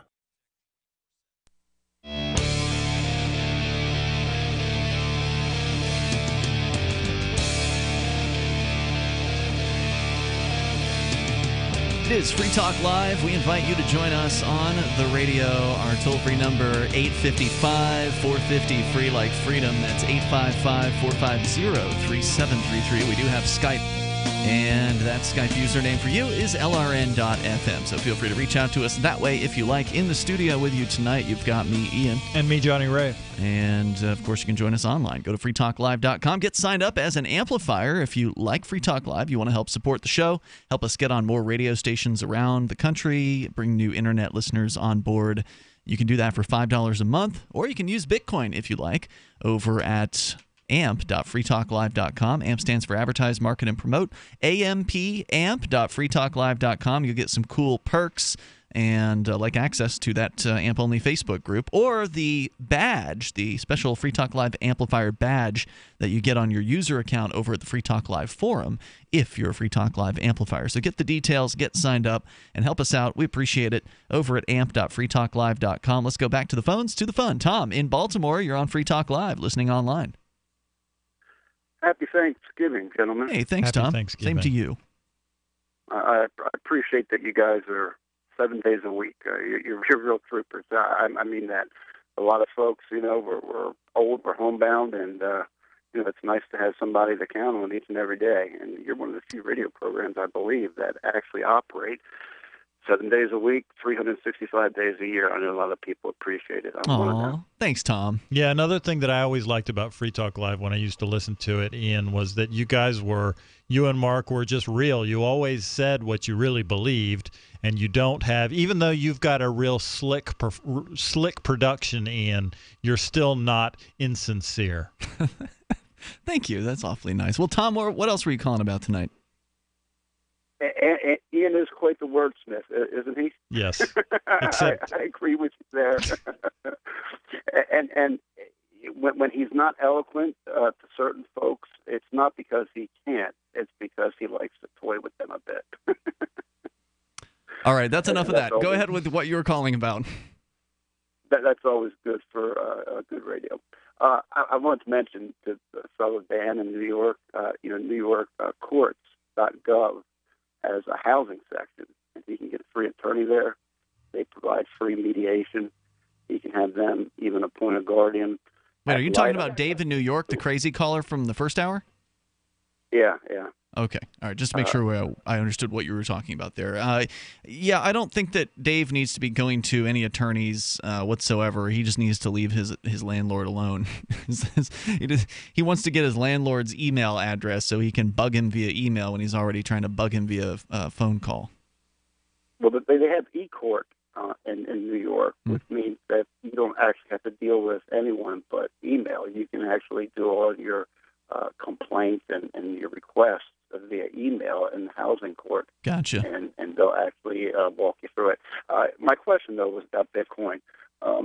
Relative to people not thinking that it's a currency, if we look at currency or money simply as a tool for doing transactions, there would be a legitimate argument that Bitcoin is legitimate money. But what makes you think that there wouldn't be the same pitfalls as with all our other money systems? For example, who's to say that a 51% group hasn't gotten together and is already pulling the strings behind the scenes?